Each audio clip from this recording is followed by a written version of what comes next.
getting stuck with 100 t-shirts with crooked logos. Exactly.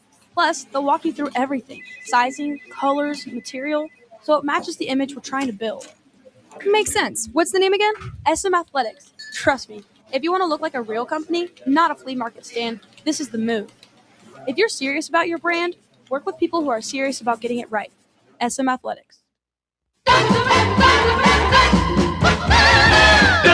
WKGN 1340. Go Vols! You're tuned in to East Tennessee's premier sports radio call-in show. This is The Drive.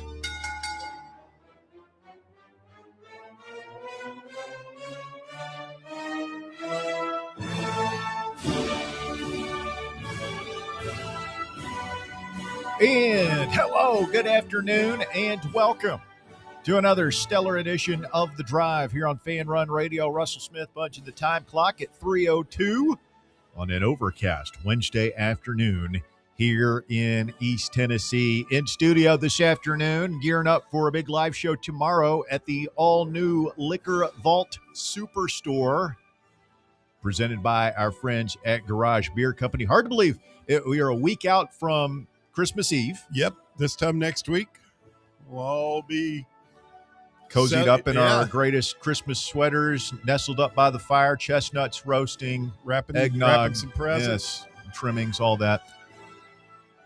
And tomorrow we will celebrate a week out from the big day, Christmas Day, at Liquor Vault Superstore. You're going to want to come out and sample some of the Garage Beer products that we're going to have available for tasting.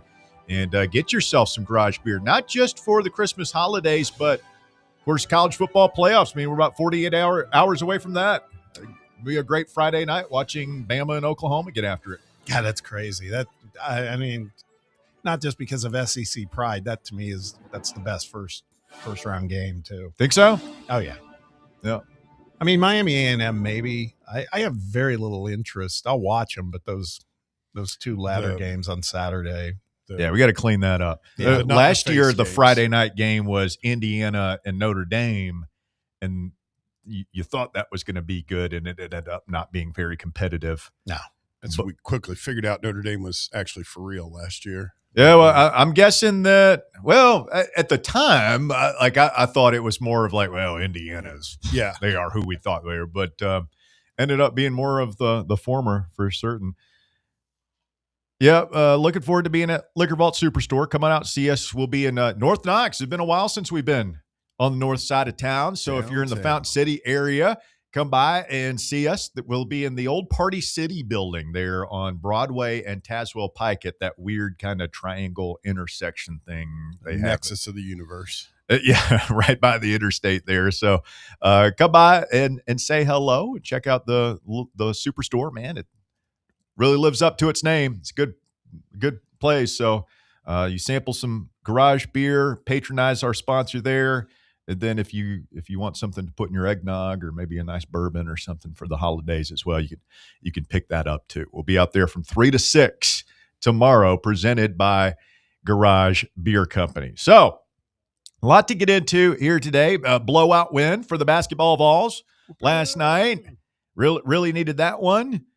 Merklinger going into the portal today. Not a huge surprise there, but we start with Danny Dollars, a.k.a. Danny Dimes, Danny De Niro, Danny Upcharge, Danny Text-a-Buddy, Danny No-Nugs, Talent Feed Dan, Dapper Dan the Sports Ball Man, Danny Banknotes, Danny Shekels, Danny Moolah, Danny Donation, Danny Madoff, Danny Talent Fee, Danny Markup, Danny Direct Deposit, Daniel Plainview, our athletics director. Am I getting this right, Bob? Danny Talent Fee is quote tweeting Danny Trolkin, who's quote tweeting Eli Dorkwitz. Did I get that chain of events right? Yeah.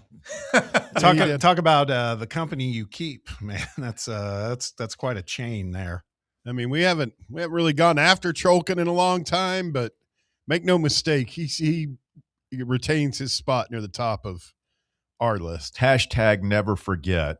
So this starts with Dorkwitz going on a long rant about He says tampering is at the highest levels it's ever been. And he says there's, quote, no such thing as tampering because there's no one that's been punished for tampering.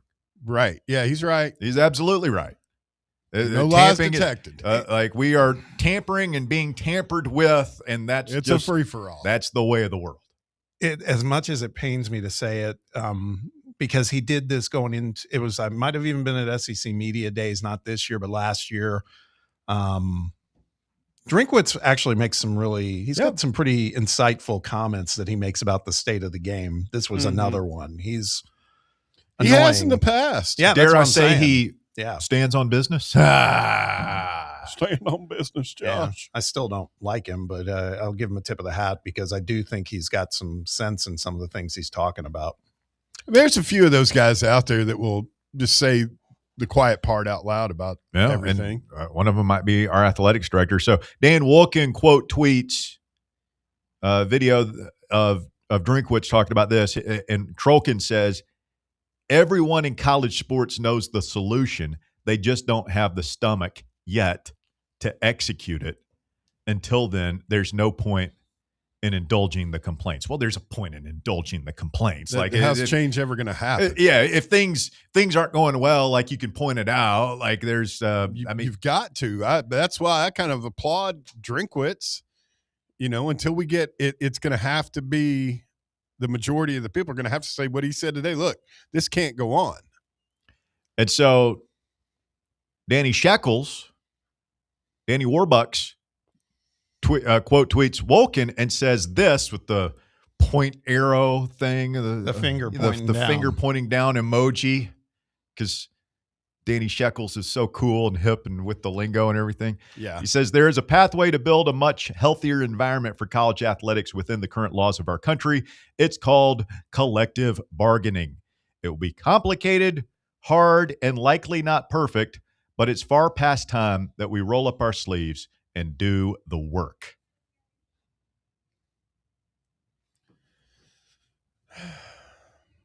Do we think Danny White is he really trying to spearhead an effort here? Is there some posturing going on right now? Is he positioning himself for does he fancy himself the commissioner of college football someday? Like, I've always been interested. Like, yes. What's Danny White's angle?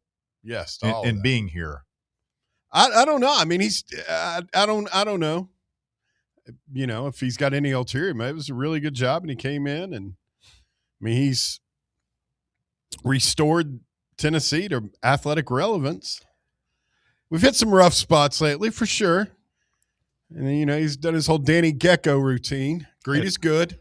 Yeah, have you seen Danny Gecko? That's okay. All right, time to amend the list. Danny Gecko. That's good, Bear. How do you spell? Is it Gekko? Greed's good. Have you seen some of the comments? Danny's comments. He's taking some. The Danny White approval rating has gone down a little bit. Well, the past couple of weeks. Let the most gorgeous baseball coach that ever walked the earth and successful walk. Gorgeous. Okay. Yeah, that's an interesting choice of words, Bear. Yeah, that's what I said. The comment I did love was somebody wrote, fans are about to collectively bargain by watching games at home for not $200 a ticket. Yeah, there's a good point there, but we've got the sooner collective bargaining happens, the better. We just need to rip that giant Band-Aid and all the stitches out of that one. Just go ahead and rip it off. Bob, I'm not smart enough to even begin to contemplate how that happens. What, like you've worked in the business world, run things like what? Do the players have to strike to make that happen? They have to organize or work stoppage. Yeah, no, what happened? Collective bargaining, and we're talking about a union, right? Yeah, there'd have to be some sort of organization that would get involved. I don't know, man. That's the thing. It's an interesting comment that he made. And in this day and age, the way things are moving at warp speed, I guess you could get something going, but this is going to take time to create something like that. And I guess maybe he's saying, let's get to it. At least call it out and do it. But you're talking about player reps, who's gonna lead the union. All right, to Russ's point, I mean, imagine the Teamsters teamed up with the college athletes. You ever have any of those guys come after you when you were running things? Hey, Bobby. TV World? yeah. Nicky and Vinny and Tony are waiting on you outside Not in the the back parking lot. Not the Teamsters. Got a but- baseball bat. We need 3 no-show jobs. No, but no, there's No works. IA, as they call it, the International Alliance of Theatrical and Stage Electricians, the IATSE. Yes. That's that. Oh, is that what that big long thing stands for in Yeah. the credits? SMPTE. It's empty, but Society of Motion Pictures and Television Engineers. yeah, but they don't organize like IATSE does. IATSE is all about compensation and everything else. It's You're pretty like an old strong, school union. particularly on the West Coast. It's out in Hollywood and that area. Yes, I've crossed paths with some of them. Did you cross picket lines? Were you a scab? No. I- No, there was usually it was threats. I went around trying to organize people here, and Boss Man took me out back and said, Russ, I want to show you something, and opened up the back trunk, and there was like a cache of firearms in there. I don't know what that was all about, but found something else to do the next day. Yeah.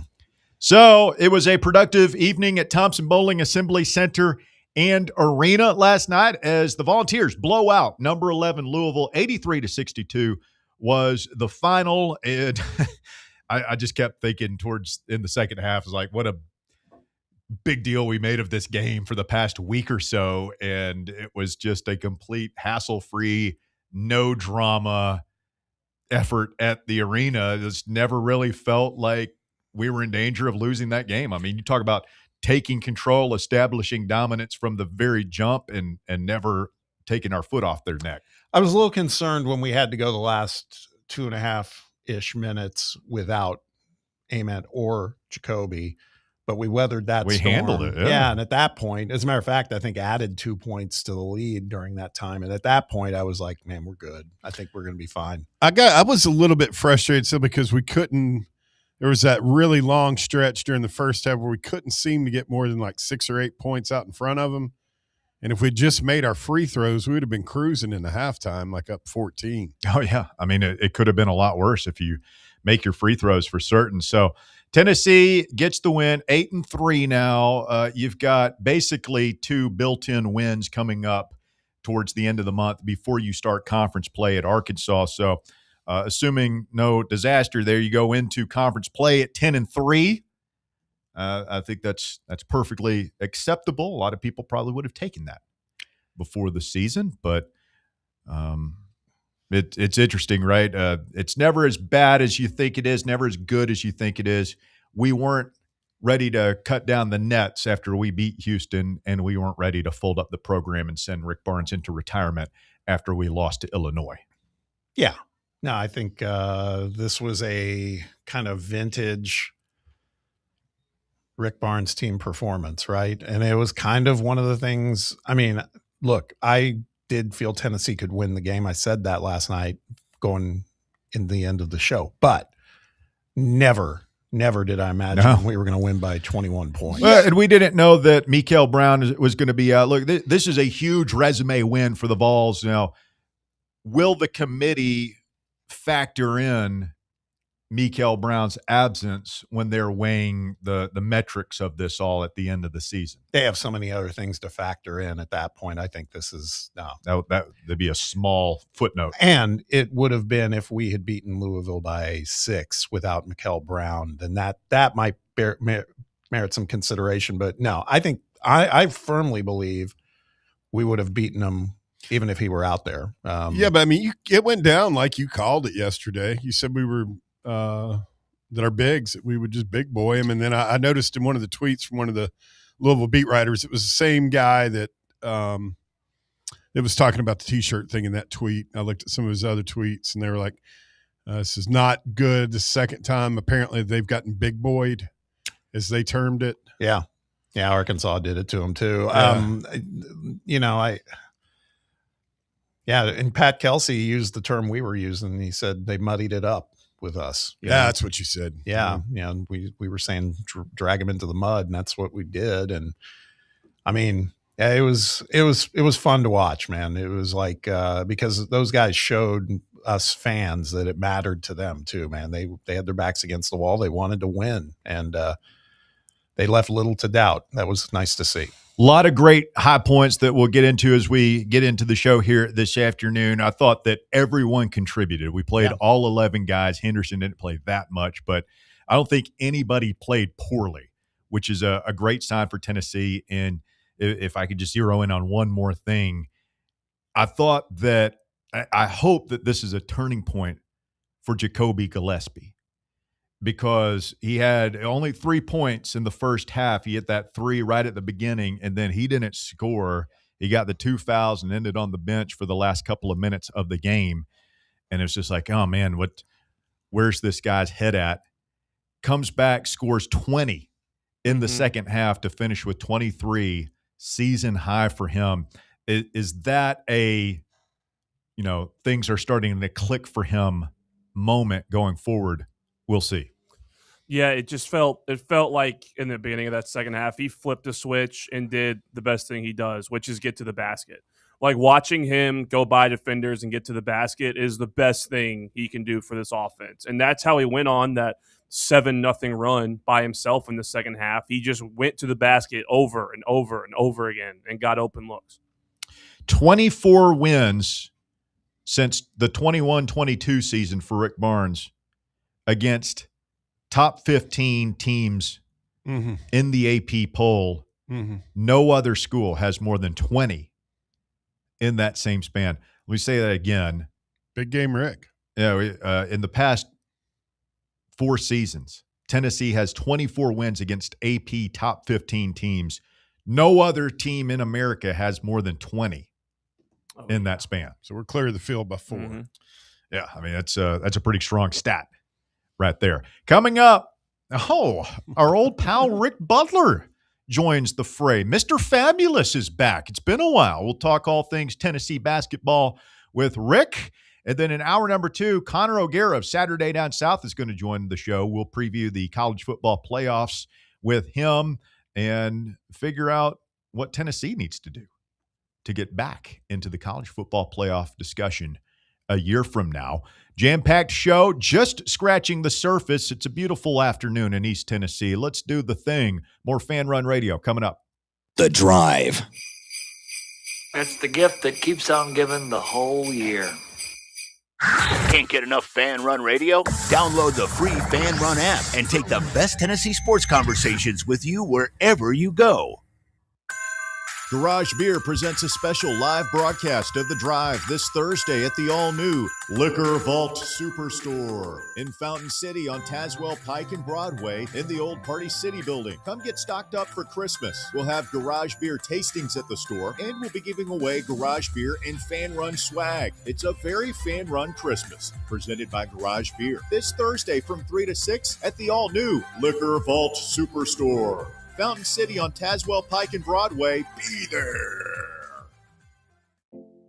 Hey, this is Bo Kregner with the Kregner Group at Realty Executives. You know, in sports, home field advantage matters, and it's the same in real estate. Our team knows every neighborhood, every play that gets you the win, whether you're buying your first home or selling for top dollar. Let's get you in the end zone. Call me today at 865-742-1035 or visit BoKnowsHouses.com. The Kregner Group, walking by faith, serving others. Whether you're heading to work, taking the kids to school, or planning your next road trip, your car needs to be ready for the ride. Hi, I'm Russell Smith, and I've been a customer at Matlock Tire and Auto Service for about as long as I've been driving. For me, it all comes down to trust.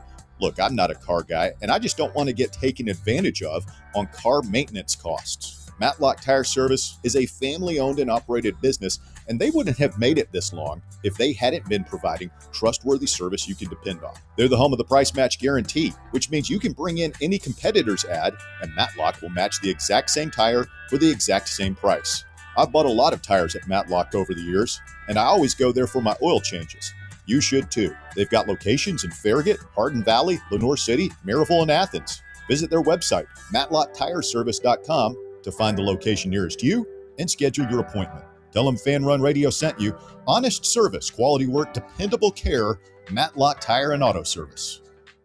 Hi, I'm Jessica Lodgen, one of the hygienists here at Knoxville Smiles. If your children are having sleep or behavioral issues, we have things we can do in modern dentistry that can help not just with their dental health, but also their overall health. Early intervention is the key for younger patients and can avoid costly procedures later in life. If you'd like to learn more, give us a call here at the office and schedule an appointment.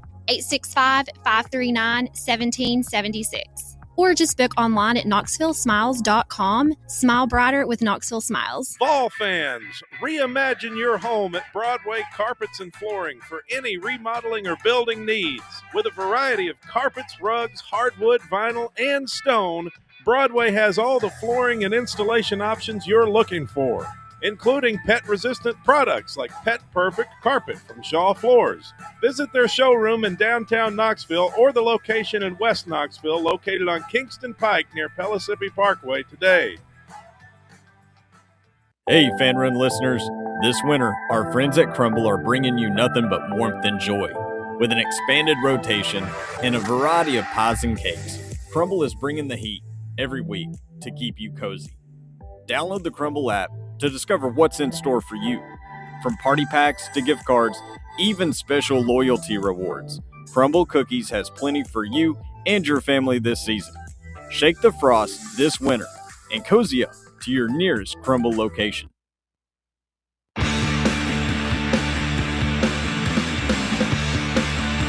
right, it's Fan Run Radio. The drive continues, and look who we have here. It's our old pal, Rick Butler, Mr. Fabulous, former drive compadre from years of yore. Good afternoon, Rick. How are you, sir?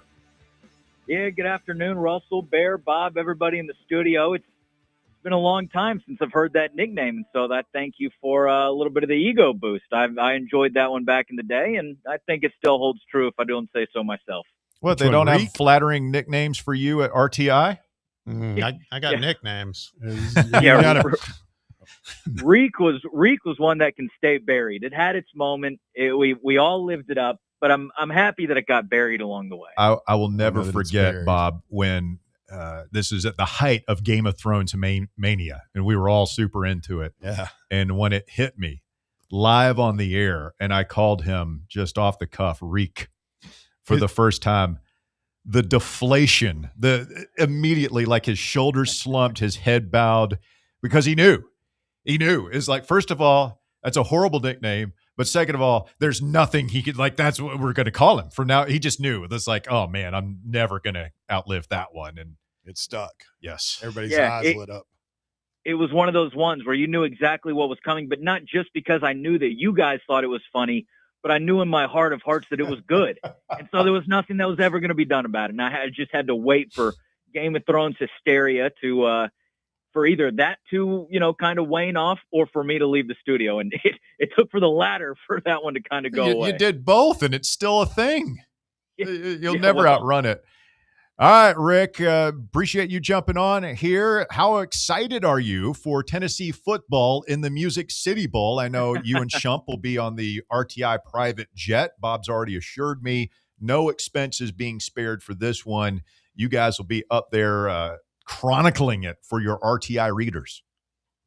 Yeah, it'll be a nice 20-minute flight ride instead of, about an hour or so if you were to go to one of the Florida Bowls. It's another opportunity to see Tennessee football play, and we'll see if Joey Aguilar can maybe pass another passing stat or record in UT history along the way. But, it's also, it can be hard sometimes to jump up for these games. I know maybe not for some of the players, or maybe for some, I don't know. But, I think that when you're dealing with a world in the expanded playoff and you have 12 teams playing in all these different rounds, and again, I know some people were upset at the Music City Bowl, and I think that's fair, and everybody has the right to their own opinion. But, for a Gator Bowl, how much would that have done to get people more fired up than the Music City Bowl? I don't know. So it's another chance to go see the football team play, another chance to go watch some of these seniors play for the last time. But, other than that, you're just going to kind of do your job over there. You were at the basketball game last night, correct? Yes, that's correct. What are your thoughts? We were going in yesterday just a little bit concerned. We had seen how Louisville had played this past weekend, 9-1 record, lots of pace, good shooting. We were saying the only way Tennessee wins this thing is we use the term drag them into the mud, play our kind of game. And lo and behold, that's what they did. And I don't know if you're like us. I thought Tennessee could win this game, but had no idea that it would be just a blowout like it ended up being. What were your thoughts? Yeah, well, first off, I give kudos to the fans in the audience or fans in the arena. I thought that Tennessee's fans did a really good job of packing the presence, packing the heat inside there. And I guess the students are probably away on break, or at least finals are wrapping up. I thought the student section was good. And we had some Louisville fans kind of around us in the media section, so we got to hear a lot of it. But I thought that Tennessee fans did a really good job of keeping everything involved and energetic throughout the first half. And then obviously once that lead started to balloon in the second 20 minutes, that's where people got really fired up, whether it was the back-to-back threes that were made in the second half or, the Jalen Carey to Felix Okpara lob that was down there in the middle. I thought that Tennessee's fans did a great job of boosting the team in a time when they needed it the most. I told Ryan Shumpert after the game, sometimes you need a little bit of home cooking. And I felt like that's a little bit of what Tennessee needed after this 3-game losing streak. It had been a month, nearly at least, since Tennessee had been playing in Food City Center. And they certainly got that home court advantage last night. You talked about dragging people into the mud, and Pat Kelsey even alluded to something similar during his post-game press conference yesterday when he's saying, hey, Tennessee muddied up a little bit, and we couldn't quite hang with that team. I felt like that's exactly what happened in that game. Tennessee ultimately, they needed to pull out a vintage defensive performance. And yes, Michael Brown was not there for the game, and that does impact things. But they needed a vintage defensive performance, and they got it. Jacoby Gillespie said after the game, hey, we looked around at each other, and we didn't feel like this was a must-win game, and we didn't feel this, maybe kind of pressure, but we understood that we wanted to get back in the winning column, and we wanted to win at home, and we wanted to play like dogs again. That was the exact quote he used, and I thought that Tennessee went out there and played like dogs, whether it was Felix Okpara sort of reemerging himself as that perennial elite defensive threat down right there in the middle of the court, whether it's Jacoby Gillespie turning on the Jets with the scoring in the second half. I thought that Tennessee just played the exact sort of game that they needed to play, and it resulted in a big 20-point win. So kudos to Tennessee for kind of putting all things together, being able to put that 3-game losing skid in the rearview mirror. There are some teams that I think that would be tough to overcome. You look at maybe what Kentucky's doing right now, a team that maybe doesn't have everything together. That might have been a tougher opportunity for them, but Tennessee was able to come together, put the pieces together, and not just play a good game, but play a vintage Tennessee DNA statement trademark game, and it ended up in being a huge win for the Volunteers. Rick, so as we look forward to conference play starting up next month, coming out of non-conference play, are you buying or selling stock in this Tennessee basketball team as, we project towards March? Well, I would say neutral to buying. I still think that, as the old adage goes, yeah, but I'll buy a little bit, just for kind of fun, because I don't have much going on right now. I'll buy a little speculator. bit. Okay. As the old adage goes, you never want to be playing your final basketball in November, and Tennessee certainly isn't doing that right now. What you saw over the last 3 games, I think, is certainly some question marks, and maybe not even question marks, but just kind of maybe some shortcomings that this team had as they're trying to pull everything together. But then I think once you saw yesterday, you said, okay, this is closer to what this Tennessee ceiling can be, then absolutely they can be just as competitive as they were projected to be before the season, maybe even a little bit more. So I still don't, I just go back to that Houston game, and man, I was so fired up for Tennessee after that Houston game and saying, hey, is this going to be the new blueprint? Is this who Tennessee is? And then they go on that 3-game losing slide. So I still want to be careful a little bit not to crown Tennessee too early after this win. You want to make sure they can come back and be able to bounce back and play the same way in SEC play. But what I saw on the court yesterday tells me Tennessee's got a high ceiling. If they can play with this sort of style, and again, harkens back to the DNA and the blueprint of the Tennessee teams that we've seen in the past, then that's a very good team that no one's going to want to mess with. When you've got that defensive pressure going, when you've got, the ability to guard a little bit better on the perimeter, but then, hey, guys are going to get past their first level in the perimeter. You've got mountaintops in there like Felix Okpara and Jalen Carey who can muck things up down low a little bit. When you have that sort of defensive presence, and then Jacoby Gillespie. Now, I still think that you need to see guys continue to evolve being shooters around him, but that to me is obviously the recipe for success moving forward for Tennessee. So what I saw yesterday was a glimpse at what I think this team can be. So I've got no reason to believe that the 3-game losing streak was more indicative of this team. I think this is what this team is supposed to be. It is what it can be. But again, you're going to have to continue to string this thing together and continue to see some improvement. You look at Jalen Carey from last night, a double-double with 12 points and 10 rebounds. In the post-game press conference, Rick Barnes is praising Carey for the great things that he did on the court, but he's also still challenging him and saying, hey, he needs to be able to run a little bit faster, jump a little bit higher. We know that he can do those things. And once he does, well, then he's an automatic double-double kind of guy. And so I take that, as sort of my baseline for looking at Tennessee moving forward of, hey, that's a pretty good showing they put yesterday, but there are still spots that they can keep improving to be more consistently in line with this blueprint that they showed last night. Speaking of the blueprint, I wanted to get your take on Nate Ament. We watched him last night. I thought in the the first half he was really trying to be assertive, but he was struggling. Still a little bit of the doe-eyed Nate Ament. In the second half, he hit a couple big shots at a time where we really needed him. You look at his line, 13 points isn't going to jump off the page at you, but I felt like last night was a bit of a moment of growth. I wouldn't say it's full growth for Nate Ament, but I felt like, okay, this kid still, you watch him shoot and everything, he's got the skill set. There's no doubt. How would you grade his performance last night against Louisville? Yeah, I thought pretty much right in line with what you're talking about there. I think you saw some flashes of, not just flashes of what he can be, but flashes of what he's growing into being. And sure, you can absolutely look at Nate Ament's, first, what has it been? 11 games of the season so far, and there are shortcomings and there are areas for improvement. And I understand why there's been a little bit of frustration at times from the fan base and maybe saying, hey, well, this guy was super hyped up during the summer. I mean, I know myself, I wrote 4 or 5 articles about people talking about, hey, is Nate Ament going to be, this pick in the draft, or is he going to be the 3rd best freshman or the 2nd best freshman, whatever it is. I understand that there might be a little bit of frustration that he hasn't quite hit those levels yet. But I do think that you're looking at a long-term project with Nate Ament, not necessarily in terms of multiple years like players we've seen in the past, but, just, hey, week by week and month by month, continuing to get better in that. I still think that he's one of Tennessee's most important free throw shooters, and not only his ability to get to the line, but frankly, his ability to make the free throws. We've seen that be a little bit of a struggle for Tennessee so far this season, but then getting that outside shot working as well.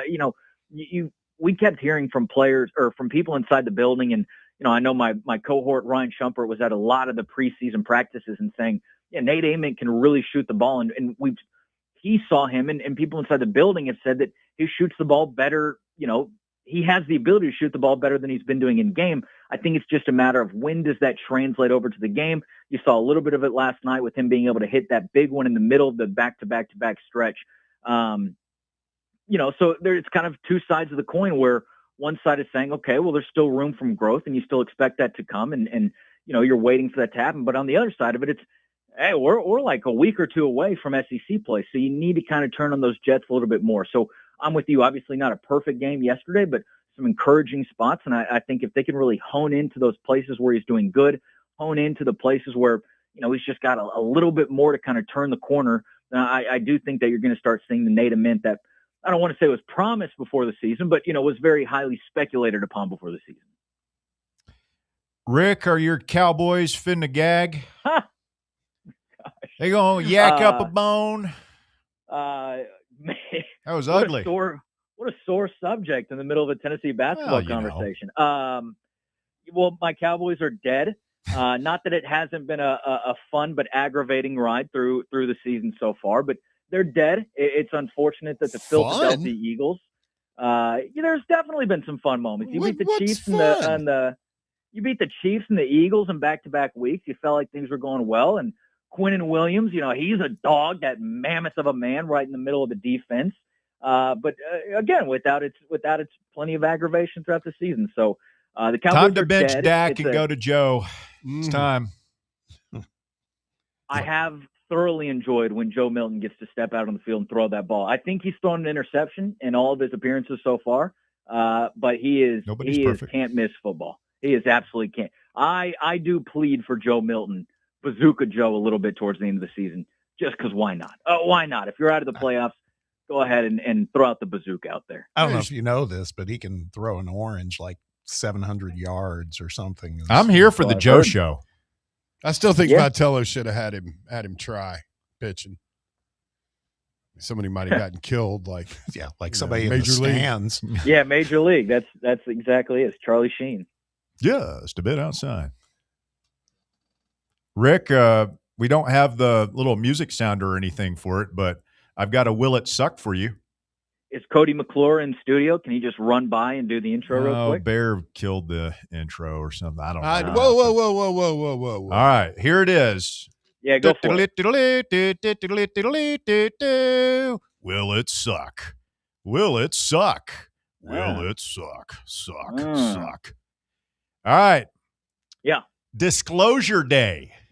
Have you seen the trailer for this? Yeah. I did see it. Upcoming American science fiction film produced and directed by Steven Spielberg. Very hush-hush about it. Starring Emily Blunt, Josh O'Connor, Colin Firth, Eve Hewson, and Coleman Domingo, whoever they are. Will it suck? Well, to steal a quote from the great wrestling manager of old days, Jim Cornette, for the people who like that kind of thing, that's going to be the kind of thing that those people like.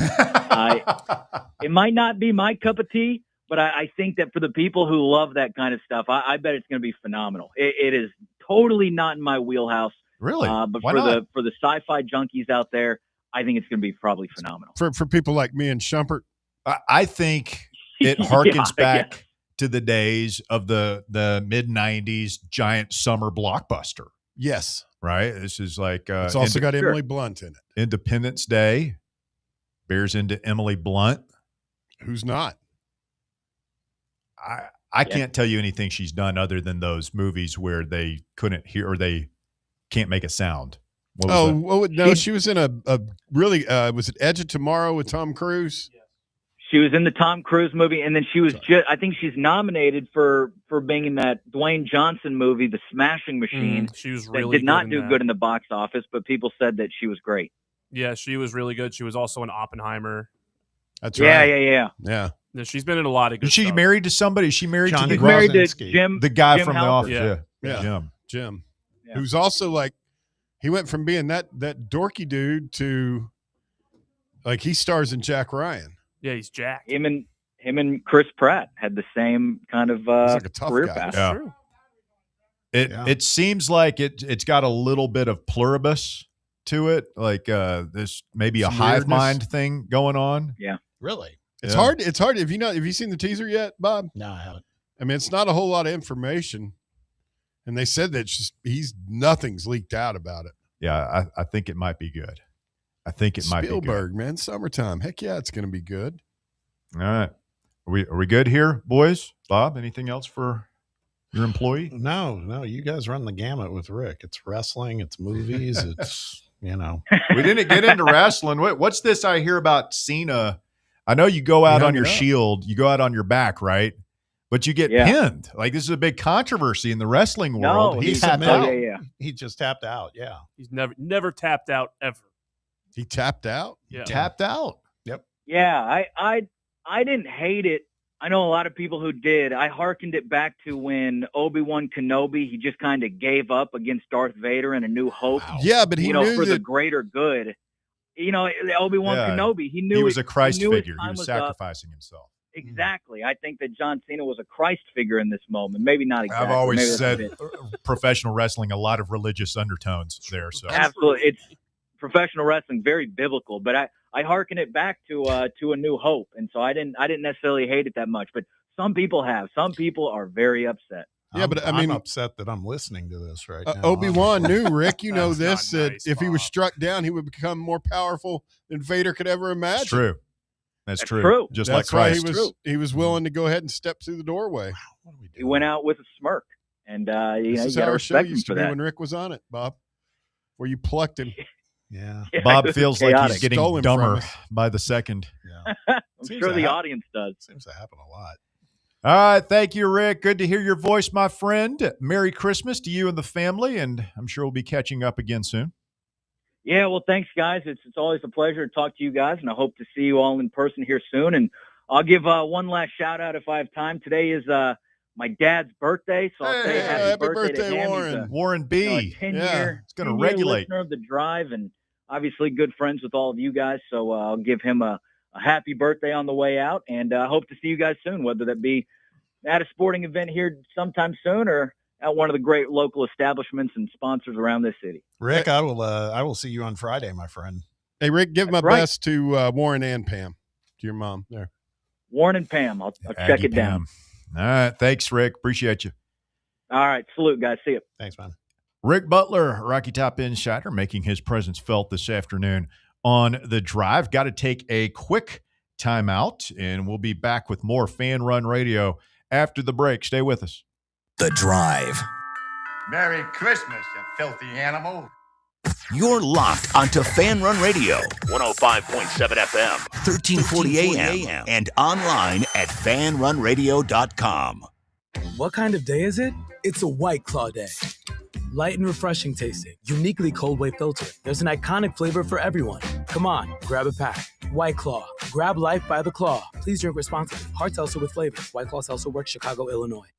Barley's has live music on weekends, general team trivia on Wednesday nights at 8 p.m., and now live sports trivia courtesy of the Knoxville Trivia Guys every Thursday night upstairs.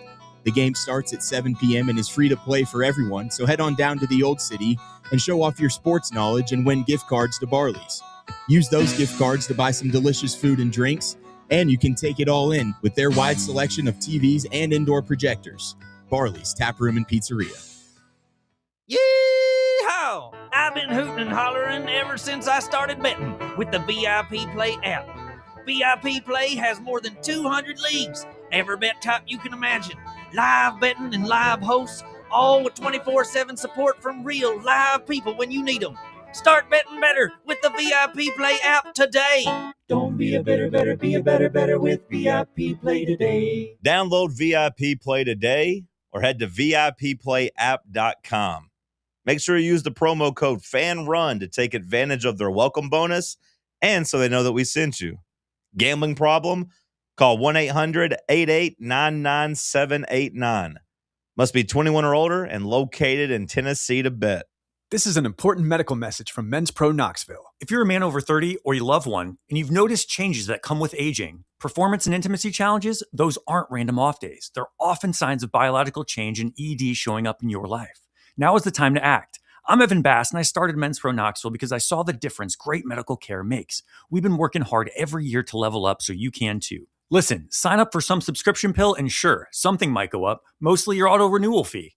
Men's Pro Knoxville gives you a plan, here locally, not guesswork from the internet. Our trusted urology-based medical providers focus solely on men's health, ED, performance, and now Peyronie's treatment to enhance your life. We get your labs in 30 minutes, then build a treatment plan tailored to you. We even offer new treatments that might keep you from using a pill every time. Imagine confidence returning in intimacy? Yeah, it's back. Join the community of successful men in Tennessee transforming their lives. Call 865-544-8220 or book now at menspronknoxville.com. That's menspronknoxville.com.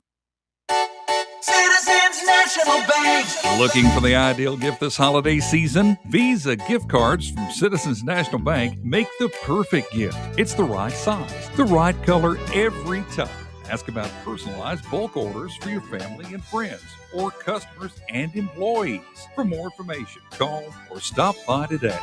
Citizens National Bank. Banking never felt so good. Member FDIC, Equal Housing Lender. Hey, Fan Run Nation, this is William Pattison from The Playbook. I just want to wish you a Merry Christmas and Happy Holidays this season. Thanks for spending part of your year with us. Catch The Playbook every Monday through Friday from 1 to 3 p.m. Eastern Time on Fan Run Radio. Happy Holidays from The Playbook.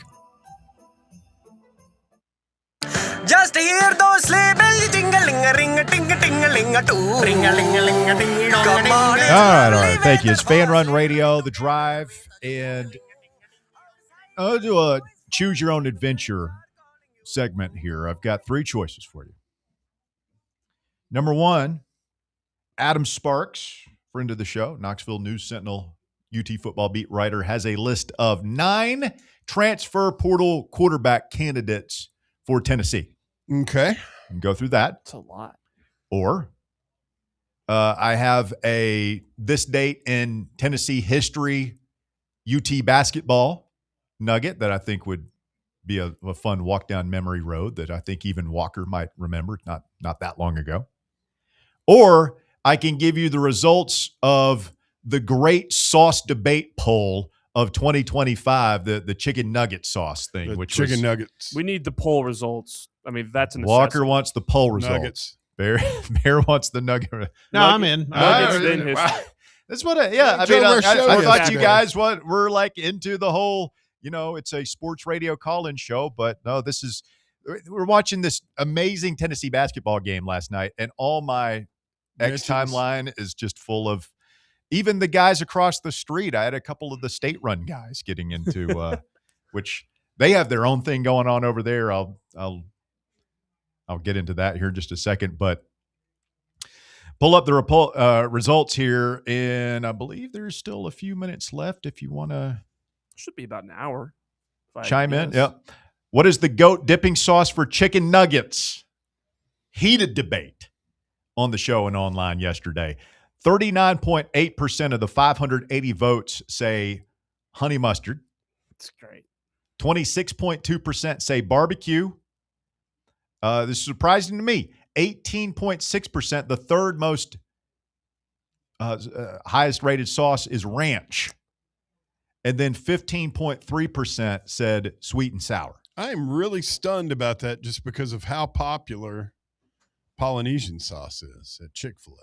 Yeah, I thought that sweet and sour might be a little bit higher too, but listen, listener Zach got on the live chat. Here we go. And said, listening to hour 2 of the show yesterday, and I came here to say this. Ranch, while it isn't my first choice of sauce, absolutely is a solid sauce with chicken tenders. I'm telling you, you guys don't know what you're missing. I feel like it's too creamy. I don't need all that with my chicken tendies. And honey mustard's not? I don't think so. No. I'm going to throw one out there. Sweet little kind of additive. You guys might think I'm psychotic. I've seen people eat, what about ketchup? I've seen that. I think that's gross. Well, that's for like kids. Yeah. Well, children like ketchup on there. That's true. Only kids eat ketchup. If you like ketchup, you're a child. It's a fact. On anything? Most things. Whoa. No. Whoa. What are you doing? Stop. Ketchup's bad. What are you Ketchup's doing? bad. Stop, man. No. What do you dip your fries in? Normally, What do you dip your French fries in? I'll have ketchup, but I'll mix mayo with it and make fry sauce. Yeah, that's disgusting. It's fry sauce. Yeah, that's leveling up. It's really sure. Did you torture your pets? Oh, speaking of ketchup and mayo. Speaking of ketchup, and this is something my wife's done forever. Grilled cheese, dip that in ketchup. I don't. I'm just saying. I don't dip it, It's disgusting. but like if you got a grilled cheese and some fries at the lunch place down the street, and your grilled cheese slips over and gets into the ketchup, it's not a problem, right? Yeah, it's not a problem for me. It's not a problem, but it's not something I'm going to do on purpose either. I'll blow your mind. Oh God! I'll put it on baked potatoes. Ketchup. That's disgusting. Ketchup on a baked potato? Yeah, once you get to the end of it. What are you, 4 years old? Exactly. No, because I eat the whole potato, like skin and all. So what you do is after you get all the potato out, and it's just you're left with the skin there. So gross. Put a little ketchup in there, You flatten it take out, the chop potato it up. out of the skin like a carcass? No, dig up. I'll eat every bit of that baked potato. Out of the skin, right? Out of the skin. I like You a put skin. butter too. and sour I do. cream on it? Yeah. It's all a little bit that's mixed up in there together. God. Oh, That's so Whoa, gross. what's gross? Butter and sour cream on a baked potato? No. Mixing it with ketchup. Mixing it with ketchup. Oh my God! You put all three together? There's still a little bit of butter and sour cream, the remnants of it inside the shell. Vile. Disgusting. Yeah, I told you I'd blow your mind. Delish. Oh my God! I mean, that's just Ketchup on hot dogs? Well, yes. No. That's my go-to, as a matter of fact, for a hot dog. No. President Obama didn't say he said so only children eat ketchup on hot the dogs. people from Chicago take great umbrage. Only I don't mind mind- ketchup and mustard. Yeah, I don't mind that, but I'm perfectly fine with just ketchup too. I can't just do mustard though. It's got to have a blend. A little sweet. Yep. It's horrible. So Spicy. while we're this was brought to my attention. There is another kind of person out there walking among us. And there's a lot of different people out there, evidently. You've got mayonnaise boy over here. You've got ketchup and his baked potato guy over here. There is another type of person out there walking among us undetected, previously unbeknownst to me. Okay. But are you aware there are people out there who don't like any sauce on their chicken nuggets? Yes. They just eat them plain. You know, We'll call these people no saucers. I was that way for a long time. It's not a shocker in light of recent developments here on the show. I was blown away. And adults too. Yeah. Guys our age, like I can't imagine just a box of chicken McNuggets and just like eating them. Well, with no sauce. I'd qualify if you're on a road trip and you grab some and you're driving, you can't. Sauce in a car is dangerous. I dip while I drive. That's a dangerous game. Oh, he'll steer with his knee at 100 miles out. Absolutely, I'll dip while I drive. I'll do it. It's a dangerous We game. had a remote in Chattanooga one time, and I watched this guy do it from the passenger seat. Well, passenger seat. Or you're saying you were in the I was in the passenger seat, terrified. That's why I won't ride with Russ anymore. He ate on the way to Chattanooga. We stopped and got Chick-fil-A. We got some activity on the text box. No shock. Tampa Vols says Bear is correct. Ketchup is good on a baked potato. It's a potato. No. Every other form of potato, you'll put ketchup on almost any. And suddenly, why is it that if it's a baked potato, suddenly ketchup can't go with it? Every other type of potato tastes great with ketchup. Hash browns at Waffle House, squirt a bunch of ketchup on there, mix it all up. Potato chips? Settle down, ketchup boy. Potato chips with ketchup? You do that? No. Okay. Potato cakes, hash browns from McDonald's. Yeah. So Tampa Vol says ketchup is good on baked potatoes when you eat the skin. And then Brad and LaFollette says A1 sauce on a baked potato is elite. I've heard that before. Ooh. Well, I have to that. I'll say the same thing about your ketchup and the grilled cheese. I know this one. Because I'm a big A1 57 sauce guy. Like if I have a little bit of that while I'm having steak, and it gets into my baked potato, I don't go looking for that. But if it happens, oh yeah, I'm down. I stand corrected. That's what my wife prefers is she'll do ketchup, but she prefers Heinz 57 with I love Heinz 57. It's tangy. It's tangy. Aren't you a big A1 sauce on like any steak kind of guy? Like even a very nice steak. I'm here for it. God, I'm here for it. Oh. Not on. I'm kind of with Russ on that. I'm not on any steak, but on. Unless if it's I'm not asking for it at Ruth's Chris. Hey man, and neither did he. Wife and I, we had a gift card to Texas Roadhouse. Oh yeah, last week, and we went up in there. I got myself a ribeye, which was delicious. They have it's basically A1 sauce, but it's like their own thing. Zesty. Zesty. If it says zesty or tangy on it, I usually like. I'm down. Who doesn't like zest? Hey, let's level up here. Foster. Here we go. Checks in and says, "I like to throw a spoonful of mayo in my god in my mashed potatoes." Freaking Levis over here. In your mashed potatoes? Mashed potatoes is weird. That's insane. You're crazy. That's awful. Now it's common. Now, Barry, you might be able to corroborate on this.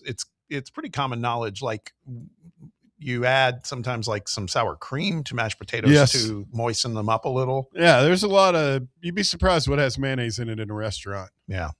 Absolutely ridiculous. It would probably be very, very surprised at some places because it's good. Well, there's stuff like mayonnaise, sour cream, butter. There's certain things because it's really good. I can't talk about mayonnaise without getting a little nauseous. Like I'm turning green. It's over so here. good. It's gross. Like the Ralphie's trick with the sour cream with the scrambled eggs right before Tony whatever happened there in the kitchen. That scene. I have no idea what you.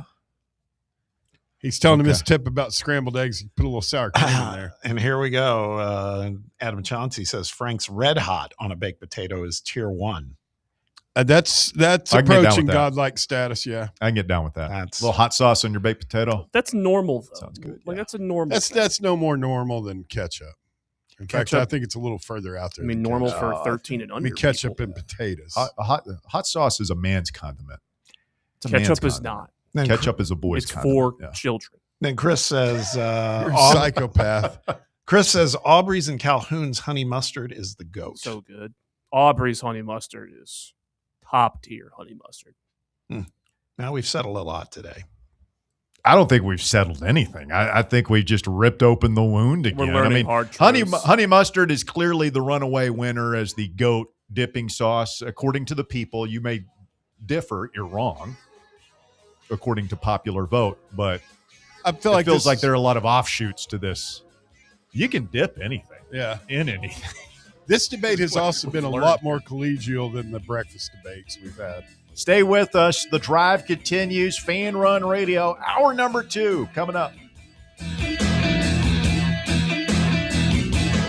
The Drive.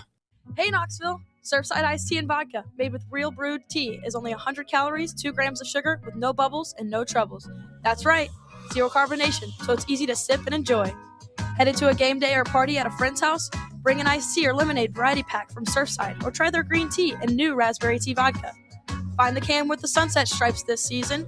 Surfside iced tea and vodka, sold at bars, restaurants, and stores near you. Surfside iced tea and vodka, sunshine in a can. Must be 21 or older. Enjoy responsibly. Timeless traditions start with the ones we love and what we bring home for the season. Bring Inward Half home this holiday. Comfort and performance, made for the journeys you take and the memories you make. For quiet moments or the days you'll remember forever. From performance polos to cozy hoodies, modern apparel for men, women, and kids, there's something for everyone. This holiday, make tradition comfortable. Make it memorable. Make it Inward Half. Hey, Vols fans, Cody Brown here. I grew up right here in Tennessee and know what it means when someone says, I've got your back. That's why you can trust Farm Bureau Insurance of Tennessee. Whether it's your home, your vehicle, your family's future, or the business you built from the ground up, we will show up for all of your insurance needs. We are Tennesseans who understand what matters, which is doing right by you. Insurance is not all about just paperwork and policies, but it's about the people we insure every day. So if you want insurance that hits home, give me a call at 865-992-3871. Go Vols. Have you ever found yourself wishing your clothes looked brand new again? Whether it's your favorite suit, that little black dress, or your comfy winter coat, Crown Cleaners can make it happen.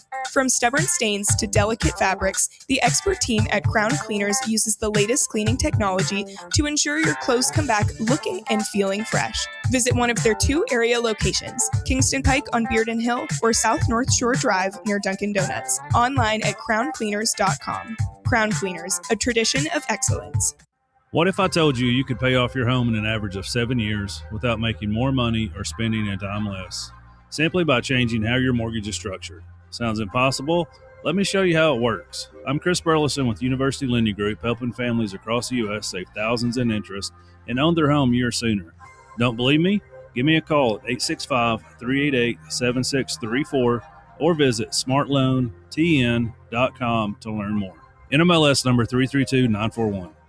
Got a problem tree looming over your home? Call ECR Total Landscapes. Whether it's trimming, removal, or storm cleanup, our certified pros get the job done safely and efficiently. We're licensed, insured, and ready 24/7 for emergency calls. Big or small, we cut them all. ECR Total Landscapes.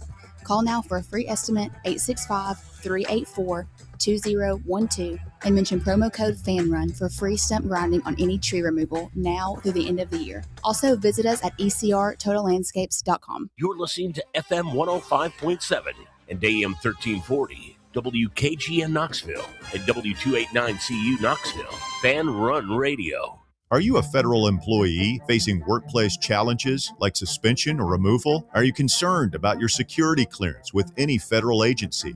You know the Griffin Law Firm is your trusted ally in military legal matters. But did you know they also specialize in civilian federal employment law? If you're a federal employee facing workplace challenges like suspension or removal, if you're concerned about your security clearance with any federal agency, the DOE, FBI, FCC, or DOD, you might not know it, but you do have legal recourse. The Griffin Law Firm specializes in federal employment law, military law, and security defense law. VFL Marshall Griffin and his experienced team are ready to make your problem their problem, no matter which federal agency you work for. Don't face federal employment issues alone. Remember, remain silent, request counsel, call Griffin Law, 888-707-4282, online at griffinlawdefense.com.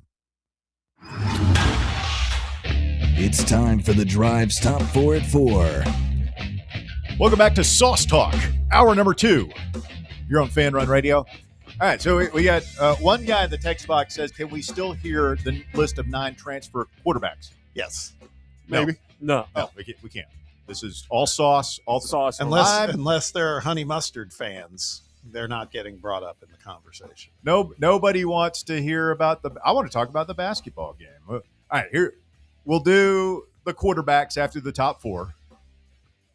And then Connor O'Gara is going to come in. That'll be a good segue. And we'll get to basketball towards the end of the hour number 3. All right. Top 4 at 4, brought to you this afternoon by Garage Beer Company. Come see us tomorrow at the Liquor Vault Superstore in Fountain City. Walker Smith, hit it. At number 1, Tennessee got a much-needed win last night, outplaying number 11 Louisville 83-62 in a dominant defensive performance. Jacoby Gillespie led all scorers with 23 points and 5 assists. Up next, the Vols host Gardner-Webb this weekend. Big win. I think it was the first time this season I felt like we saw the real Rick Barnes defense of old. Well, and Somewhat. like we're playing different. Like we've been such a 3-point reliant team the past 2 years, and we're doing big boy ball. Yeah, now we're just pounding it inside, which, I mean, there's room for that. A lot of teams are doing that now. That's kind of a trend in college basketball, and so we won that way yesterday against a team that likes to play 4 and 5 out spread basketball. We'll see if we can win that way, because we're going to see more of those teams once we get into SEC play. Look, if we can do what we did last night, we shot well from the field in the second half. Late in the game. That was the biggest surprise to me is that, because I kept waiting, we're like, when is the 5-minute drought going to happen? And it never did. We kept feeding it down inside. We were 1 of 8 from 3 in the first half. We ended up 7 of 18, so 6 of 10 in the second half. Yeah, so we end up almost 40%. Are we going to hit 15 3-pointers a game? Hell no, it's not happening. But if we can shoot 38 to 40%, they always say that's the Mendoza line. Anything below that's trouble. Anything above that, you're doing well. So they shot 39% last night. I don't love it. I'd love to see them hit more, but I'll take it if they can do what they did inside. Well, the other thing that was surprising to me is, Louisville likes to run, and we kind of did that right back to them. Like there was a ton of possessions where it's just guard gets the ball, guard races 90 feet and puts it up, and we scored a ton doing that last night. We had 16-4 edge in fast break points, which is rare for us. Yeah, I remember there was a point in the game where we were like 1 for 8 from 3. We were under 40% from the free throw line, but we were over 50% from the field overall. Yeah, like that's just, if that doesn't show scoring in the paint, I don't know what does. Like that's just straight big man basketball. Should we be feeding Kerry more? I mean, he was 4-6 last night. I'm for it. Yeah. He's just one of those old school, my favorite kind of forwards. I call them the junkyard dogs. Yeah. CJ Black, Jarnell Stokes, Mayman, Grant, like those guys that are just big, not necessarily tall, don't really jump out of the gym, but just rugged bulls. Yeah. With soft touch around soft hands. Good. One last thing that gets kind of overlooked. We talk about the defense and how well they played. Going into this game, Louisville averaged their assist to baskets scored ratio. They assist on over 60% of their baskets made. Okay. Last night, 8 assists on 22 baskets made. So only about 30%. What does that tell you? Just regarding the perimeter. I think we just choked their flow. Yeah. That they never could really get into their set offense. They tried, but it was a good performance. We're not vintage Vol defense yet, but that was a good sign last night. At number 2, Tennessee AD Danny White gave a statement on X today in response to Eli Drinkowitz's rant revolving around problems facing college football. He reaffirmed his belief that collective bargaining is the right way forward, saying, quote, "There is a pathway to build a much healthier environment for college athletics within the current laws of our country. It will be complicated, hard, and likely not perfect, but it's far past time that we roll up our sleeves and do the work."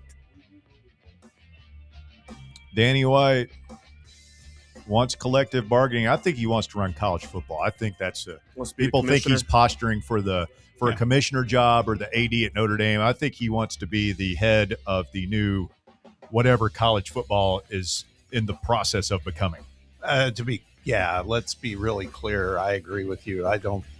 He does not view Tennessee athletic director as his forever job. Not a chance. No, and I'm not tearing him down for that. No. Like he's ambitious, but I feel like he views this as a step on his career ladder. Yep. Will he be around to see the completion of the Danny District? I think so. 'Cause that's like a 5-year project, isn't it? Yep. I think he'll be here.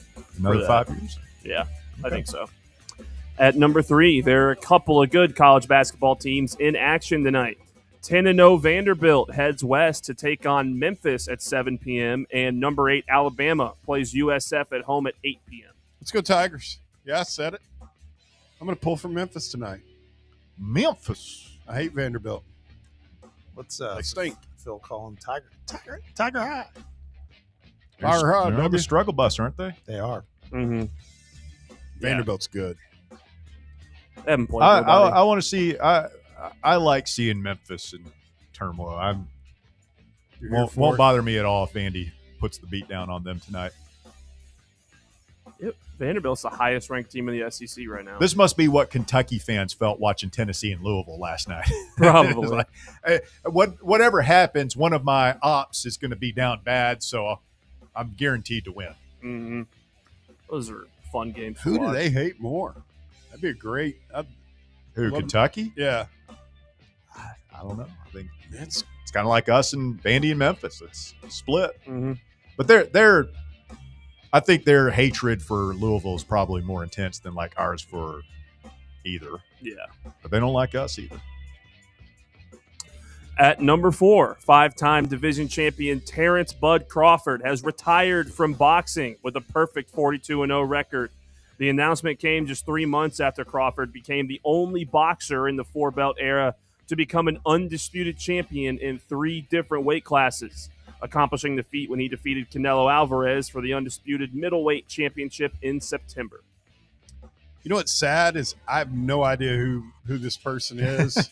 And Bud Crawford is the man. He's the best boxer of pretty much my generation. Yeah, but there was a time where, when I was young, he would have been a huge sports star. It's just boxing's just not what it was. It's not, and he never had it. I mean, his fight against Canelo was probably the biggest fight of his career, and nobody really saw it. It was on a college football Saturday, so it's just not going to get much. But I mean, he was kind of the heir to Mayweather's throne. It's just a smaller guy, but really quick with his hands, and I think he was probably not as quick on his feet as Mayweather, but I think he did more damage. He packed a harder punch. Yeah, it's the same type of fighting, which granted, doesn't really build stars. It's the type of fighting that Mayweather and Bud did, where they both are extremely patient. They dance around and they just win the fight through sheer stamina, the sweet and science, attrition, and all that stuff. And that's not as enticing as people that knock people out like Tyson did. It's just a new way that the best boxers box. But no, he's the best of this generation, and now that's kind of the best guy in boxing is gone. Yeah, he'll be back though, right? He'll come out and fight somebody. I don't know, man. Maybe like a Paul brother thing or something like that, but I don't think anything as competitive as fighting Canelo Alvarez or something like that. All right, thank you, Walker. That is the top 4 at 4. It's brought to you by Garage Beer Company, presenting a live edition of The Drive tomorrow at the Liquor Vault Superstore in Fountain City, right there at the confluence of everything, the old Party City building on Broadway and Tazewell Pike. Come on out, see us, sample some of the Garage Beer product, register to win fabulous gifts and prizes, including Fan Run swag. We're going to have the Fan Run basketball season T-shirts out there. If you come by, you can pick one of those up. And, it's going to be fantastic. Get stocked up with Garage Beer for the college football playoff weekend, and maybe a little something harder if you're into the eggnog or maybe some bourbon. Mix your vodka drinks, whatever you want. We've got it for you tomorrow at the Liquor Vault Superstore.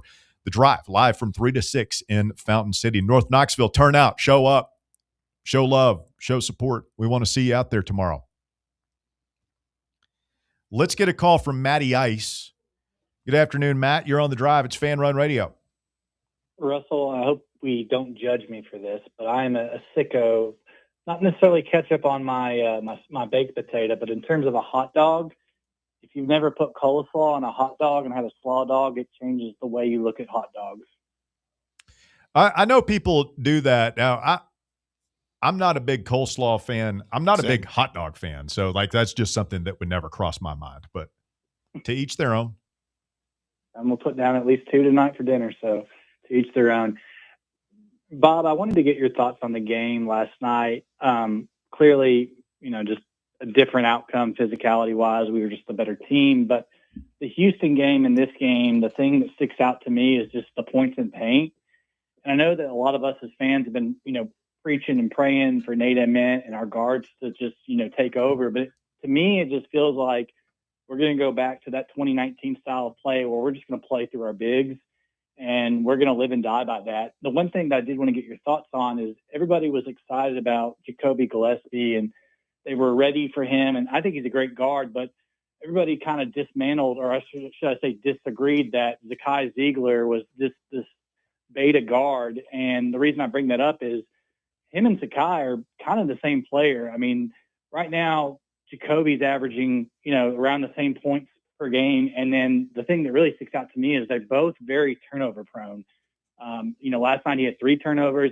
I think the one thing that I would love to get your thoughts on is if you could have Jacoby or Zakai on this team right now, who would you take? And I'll hang up with that thought, boys. Take care. Thanks, Matt. That's a tough one because there's Zakai. Yeah, I think because of the defense more than anything else. Defense and the intangibles, the leadership qualities we're missing. Yeah, I think Gillespie's a better shooter, yes, without a doubt. And I think he's got a clutch gene when he's got the ball that's different than Zakai. I do believe that. I think, we've yet to see it. But 30 seconds to go, we need a bucket. You'd rather have Gillespie. Absolutely. But the defense, like you said, the leadership, the voice, all those things, it's kind of a toss-up to me, man. That's a tough one. I'd probably go Zakai, though. Yeah, I thought, again, last night was his season high with 23 points, 20 in the second half. Did a switch flip. Were we just benefiting from Nickel Brown's absence? I don't know. I'm hoping that he's growing into the leadership position that Rick Barnes clearly wants him to have. But time will tell. We'll have to see once we get into the season. He's another one late in the game, man. You want somebody at the free throw line. It's Nate or Jacoby. Yeah. Those two guys are as good as it gets at the line. You don't want Carey? No. All right. Here's the quarterbacks for you. This is from Adam Sparks, KnoxNews.com. He's got 9 QBs in the portal that might be a fit for Tennessee. He's got 6 that he says are surefire starters, but hard to get. And then he's got 3 that he says would compete for the job with McIntyre and Brandon. So number 1 on this list is Sam Leavitt, Arizona State, Walker's guy. Number 2 is Sorsby from Cincinnati. Number 3 is Drew Mestamaker, North Texas. Number 4 is DJ Lagway. 5 is Dylan Raiola. And then 6 is a name we haven't talked about, CJ Bailey from NC State.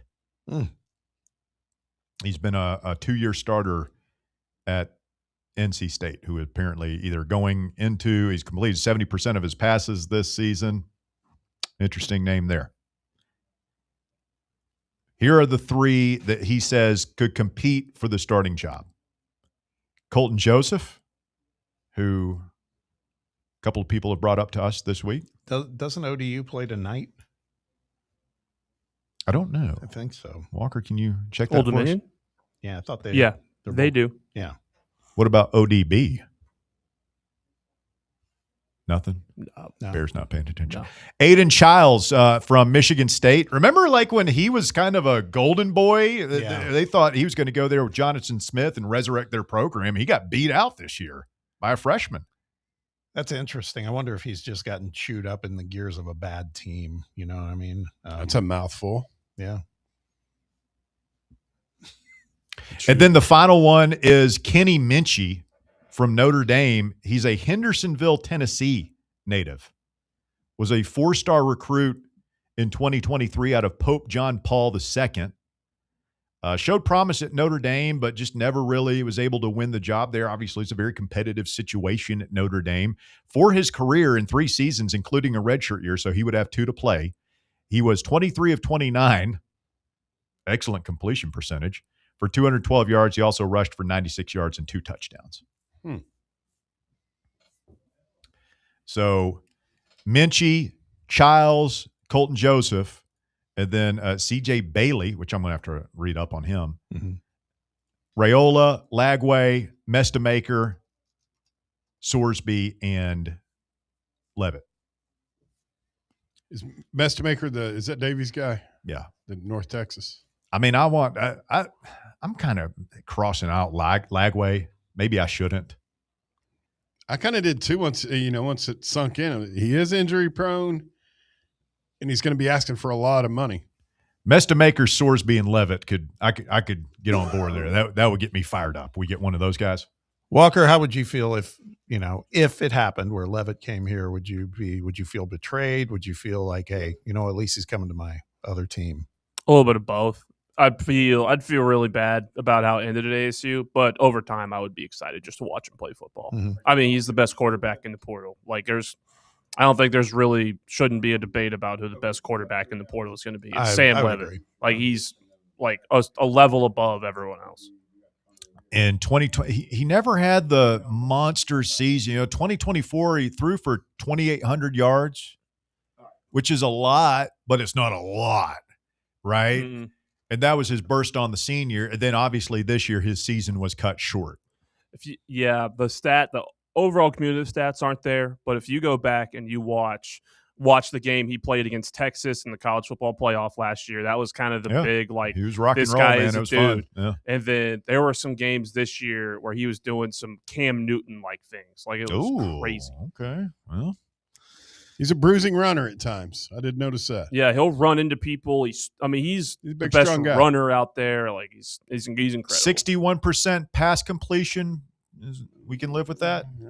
You'd have to up that number a little bit. When you only have one target you're throwing to. Yeah. Who's like Heupel's system or probably. Yeah. What's Tyson's story? Is he going Jordan into Tyson? Yeah, he's going to be the best receiver in the draft this year. All right. Stay with us. The drive continues. Connor O'Gara, Saturday Down South, going to join us to talk college football playoff action when we continue right after this. The Drive. Ho, ho, ho! Merry Christmas and a Happy New Year! Ho, ho, ho, ho! For the fans, by the fans, this is Fan Run Radio, Knoxville.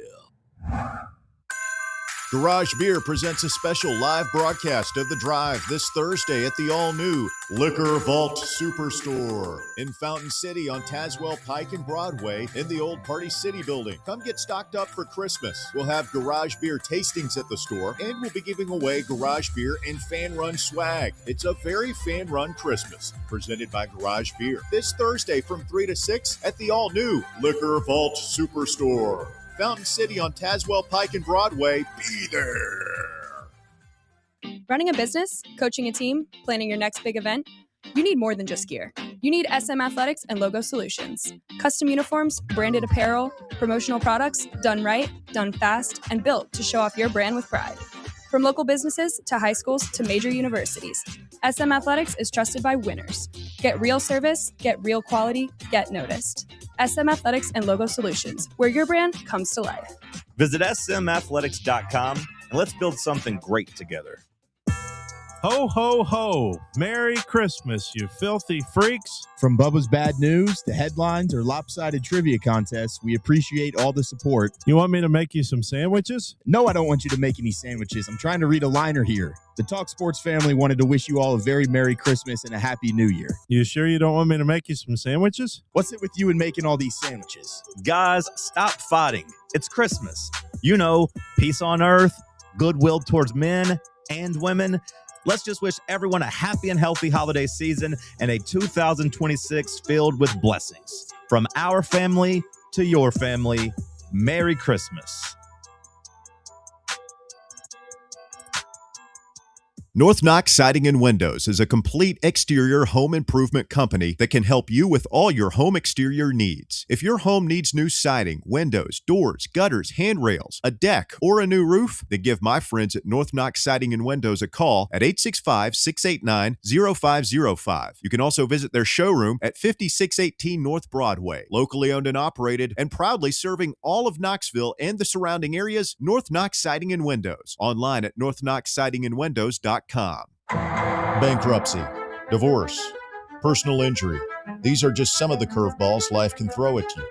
Fortunately, East Tennessee has someone to help you work through these problems and recover. The law offices of Jerry R. Givens. If you're in need of legal advice, call today to set up a free, no-obligation consultation. 865-801-9250. As always, the phone call is free, the advice is free, so what do you have to lose? Call 865-801-9250 or go online to jrglawtn.com. That's jrglawtn.com. The law offices of Jerry R. Givens. Legal expertise you can rely on. Hi, this is Dr. Stephen Malone at Knoxville Smiles, wishing you and your family a very Merry Christmas and a Happy New Year.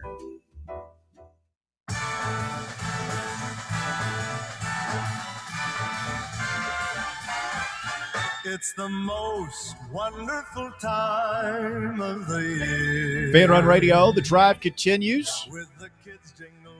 Russell Smith, Bob Baskerville, Baron Walker through the glass this afternoon in the White Claw Hard Seltzer Studios, Fan Run Radio. Pleased to be joined by Connor O'Gara from Saturday Down South. Connor, good afternoon. How are you, sir? I'm doing well. You know, whenever I hear that song, I go to two things. I go to one, the scene in Home Alone 2, Lost in New York, the better of the Home Alones, not even close, wherein the McAllister family is pulling into the rainy Miami hotel that they are forced to stay in without all their credit card money.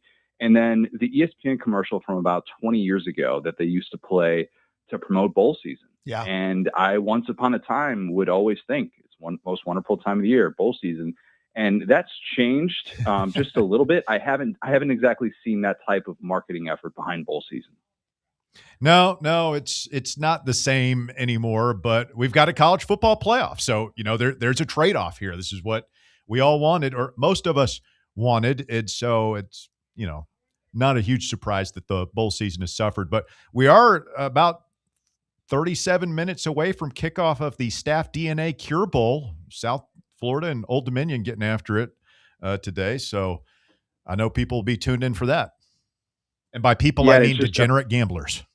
Right. It's just down the road from me in Orlando. All right. And I did not make the trip.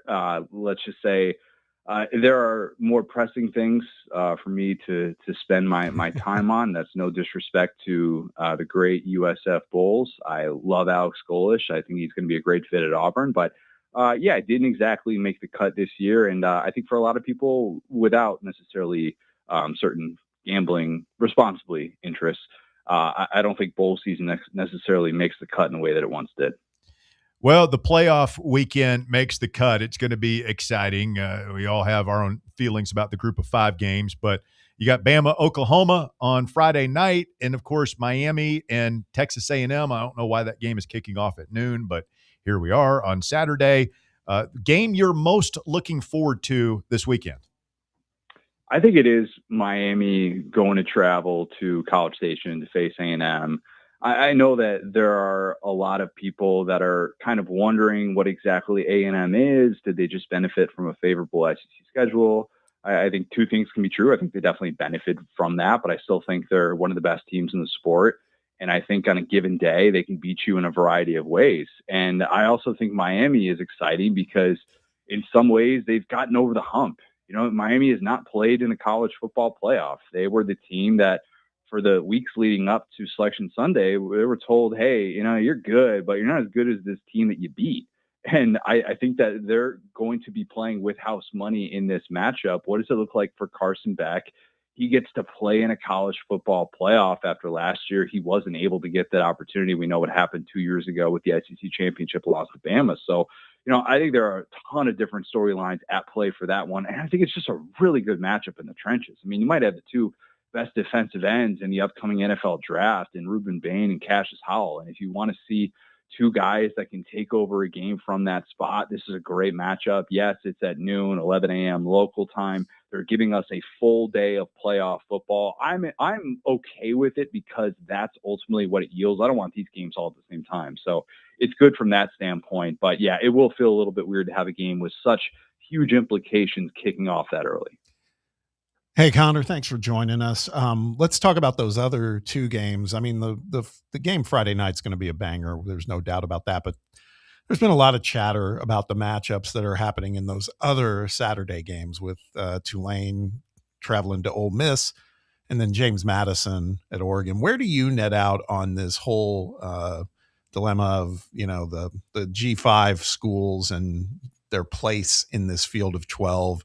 A lot of people saying they don't belong. A lot of people are saying they're trying to emulate, March Madness in basketball with their version of it for football. I think those are apples to oranges. But where do you stand on that? This is all the ACC's fault. I mean, if the ACC had just figured out that a tiebreaker is supposed to be about the highest ranked teams in your league, then we wouldn't have a 5-loss Duke team win a power conference. Whenever anyone sat down at those meetings and discussed what's the best model for an expanded playoff, none of them included a 5-loss conference champ from the ACC. And so if you just kind of are able to isolate that element and tell yourself that's an outlier, this doesn't have to be something that we overthink or rethink moving forward. Yes, it yielded that this year, and there will be a lot of people really upset if James Madison just doesn't look like it belongs in the same field as Oregon. But you know what? We play these semifinal games, and we have blowouts galore in them. So that was with a 4-team playoff. I'm not necessarily of the belief that we all of a sudden need to overhaul this system and just keep the group of 5 out of it. I understand that until they actually win one of these games in the college football playoff, which has not happened, I think that there's always going to be that skepticism. But let's not pretend like these other power conferences have this distinct advantage. The ACC has not won a New Year's Six or a playoff bowl in the 2020s. So I don't want to get into this discussion about power conference versus group of 5 being so unbelievably lopsided that we need to completely take out any chance of the group of 5 getting in. Maybe there are some tweaks to be made, but I don't necessarily think that this year shows that change needs to be made moving forward. Connor O'Gara, Saturday Down South, our guest here this afternoon on the program. And Connor, I see where you had the retweet of the graphic. The top 4 quarterbacks from the class of 2024, I believe, have all now transferred. So we're going through this here in Knoxville with Joey Aguilar most likely moving on, a couple of young quarterbacks who Tennessee fans don't feel are quite ready to take the reins. And so Tennessee wants a transfer quarterback, and you're looking through there and trying to find a guy that might fit. You've got these 2 highly touted 5-star guys in George McIntyre, Faison Brandon coming to campus. What do you make of this in a day and age where all these top guys, it seems like they're all going to transfer almost 100% of the time? Is it even worth the big schools recruiting the 5-star quarterbacks? There's a real discussion to be said about that, especially if Bryce Underwood leaves Michigan, which TBD on how all that's going to play out with the Sharon Moore mess, who they hire and all that. I think there needs to be a market correction with that, because you're seeing fewer and fewer of these guys who are locked in at the same place from start to finish as blue chip guys. Now, I think Arch Manning is kind of almost an ideal situation. I mean, this is someone who just was in year 3 at Texas, underwhelmed by the crazy, ridiculous level of expectations that he was held to, and is returning for a year 4. And that's kind of the outlier. This doesn't happen anymore. And so, yeah, I do wonder if there is some market correction. You look at the way that the Heisman ceremony played out. Fernando Mendoza, a 2-star recruit. Diego Pavia, a 0-star recruit. Like these guys that, are more experienced. And, history, and at least recent history, is showing us reps matter in college football. It's not so much about, are you a 5-star here, 5-star there? Even Dante Moore started his career at UCLA. Julian Sayin started his career at Alabama. Then Nick Saban retires. Like, it's just so tough for these guys to start and stay at the same place. And so maybe there will be some of that market correction, because I just think there's so much value in being able to handpick your veteran quarterback from the transfer portal. Segueing into quarterback you wrote about, as we continue our search here in Knoxville, and other schools are as well, or potential search, DJ Lagway. And if you ask expert ball knowers like Russell and myself, noted, yes. Yeah, exactly. We're all kind of a little soured on Lagway from the standpoint of, A, we think he's going to be a super high price, B, injury prone. And my question to you is, you noted some schools he could end up at. You mentioned Tennessee as one of them, and you kind of came away feeling like that could be interesting. So pitch us on that a little bit. Yeah. And it's not to say, like, the way that I tried to frame this, because sometimes I just do best destinations for player X. And it's, where would it make sense for them to, have the most value? Where would it make sense for both parties? Blah, blah, blah. And I framed it as saying, where could we see the best version of DJ Lagway? Because I don't think it would be an automatic from Tennessee's standpoint for the exact reasons you outlined. I think there's real concern about his health moving forward, not just this next year, but beyond that, and how he approaches being able to play a position that yields such high contact. And how does he respond from that? And is he just going to be one of those guys that's always got something, and it's always a long game with him? So I think there's real concern there. But if you do feel like, hey, we have, a situation much like what Lagway had at Florida, where you have the 5-star coming in and you could take a chance, and that's maybe perhaps baked into this price a little bit of knowing, like, look, we'll give you the 1-year deal, but that's kind of all that we're willing to commit to. We feel like we can give you favorable surroundings. We feel like with our tempo, with our scheme, you're not going to take the quarterback hits that you would at other places. Florida, if you read the reporting from CBS Sports, it seemed like they wanted him to run the football a lot more, like Buster Faulkner had with Haynes King at Georgia Tech. We're not going to ask you to do those things. So, hey, maybe we can put you in the right spot, surround you in the right situation for your skill set, and, understand that this isn't necessarily some long-term commitment. We're understanding what we're getting into. So I think from that standpoint, it would make sense. But I 100% agree. Like, I don't think it's a given that all of a sudden everybody's just going to be paying top dollar for someone that's got some real significant warts that he's going to have to work through. Connor O'Gara, Saturday Down South, our guest here this afternoon. Connor, it feels like Lane Kiffin was the off-the-field story of the season in college football this year. Now that he is settled in at Baton Rouge, how do you think he does there? Is this Lane's destiny? Has everything been leading up to this, and he will finally settle in, stay somewhere, and win a championship? Or is this just yet another place for him to make a lot of enemies? The latter is probably, it seems more likely. It just does. I mean, it's weird to think that after this weekend, Pete Golding will have one more playoff game that he's coached in than Lane Kiffin. I mean, think about it from that standpoint. That's just bizarre. And there are certainly a lot of people looking at this with a raised eyebrow, and I'm sure including the very market that I'm speaking to right now, who are going, look, this is a guy who, like, he's had 3 seasons in which he's been preseason top 15, and those seasons he's ended up like 23-14. And he has not always handled expectations as well as he should have, including the 2024 season when Ole Miss, I think, had the most talented roster in program history, and they went 9-3.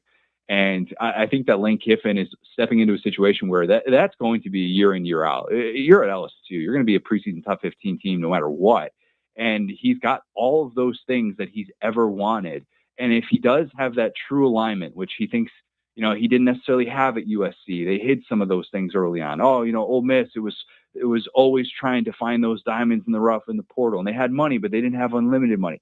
You got no excuses anymore. I'm more skeptical than not, because we haven't seen him on that stage. Never coached in a conference championship game. Never coached in a college football playoff.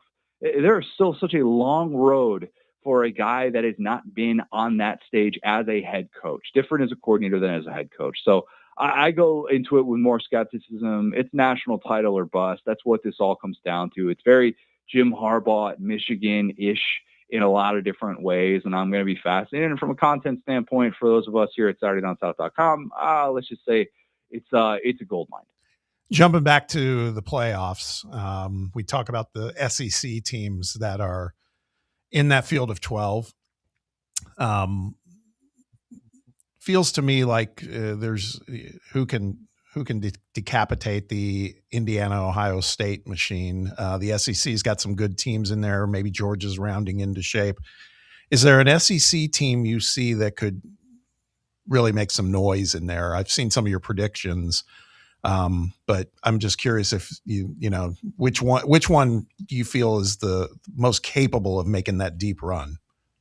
I think Georgia is the only one that can win a national championship from the SEC. And, you know, as tempting as it is to say, well, what if A&M hits the reset button? Well, they've had some real issues defending the run. I don't know that you can win a national championship with some of the issues that they've had there. And, you know, Bama and Oklahoma have kind of become mirror images of each other, and that'll be playing out on Friday night in Norman. Teams that just cannot run the football. I mean, Florida State had the worst run game. 1999 Florida State had the worst run game of a national championship team that we've seen in 90 years, and they had basically the same rushing yards per game as Alabama and Oklahoma. So it's tough to envision them getting through 4 games against top 10 teams to be able to do that. And then, you know, Ole Miss without Lane Kiffin, a team that's never been on that stage, I can't bank on them necessarily making that deep run. And yes, they played Georgia well. If they get that rematch by getting past Tulane in that rematch, then yeah, who knows? But I think winning 4 consecutive games like that is just so difficult. So now Georgia's the only team that I look at and go, yep, they can win it all, and I won't necessarily be surprised. If you're asking me to take the Big Ten or the field, I'm still probably taking the Big Ten. I think Ohio State and Indiana defensively are going to be so difficult for any opposing quarterback to be able to face and outlast for 60 minutes. So I do think that right now, you know, the field looks like it's maybe 3 deep, potentially 4 deep, depending on what we see from Oregon, Texas Tech, the winner of that game. But yeah, it does feel like the SEC championship contenders are pretty limited. All right. Big weekend with the college football playoff getting set to kick off Friday night in Norman. All right, Connor, final question here. We saved our most difficult to answer and most controversial question for last. Big debate on the show these past 2 days. What is the GOAT dipping sauce for chicken nuggets? Your thoughts?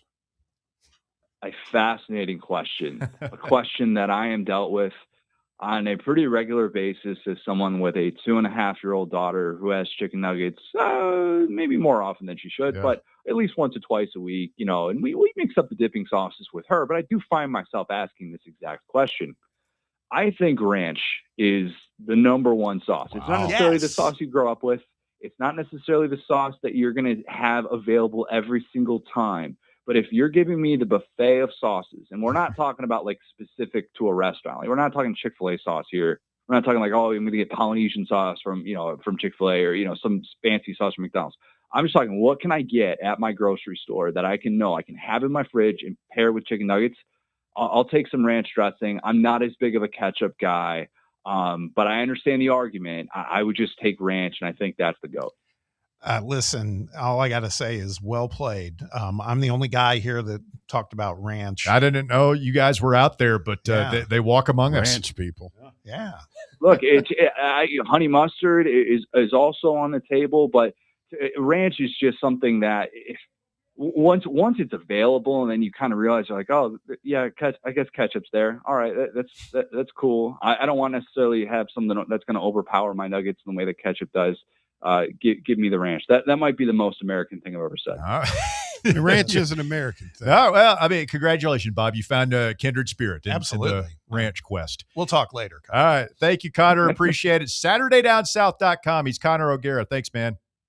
Gentlemen, appreciate it. Thank you, sir. Man. Connor O'Gara, one more time on the program this afternoon. We got to take a quick time out here. Final segment of hour number 2. If you want to jump in, now's a great time to take a shot. 865-966-3435, your phone number to call or text to the show, 966-3435. Back to wrap up hour number 2 right after this. The Drive. Catch up with all things Fan Run by subscribing to our podcast feed. Like, rate, and download the show from the Fan Run app or wherever you get your podcasts. Holiday shopping? Keep it simple and give the gift of good beer and good food with a gift card from the Casual Pint North Shore.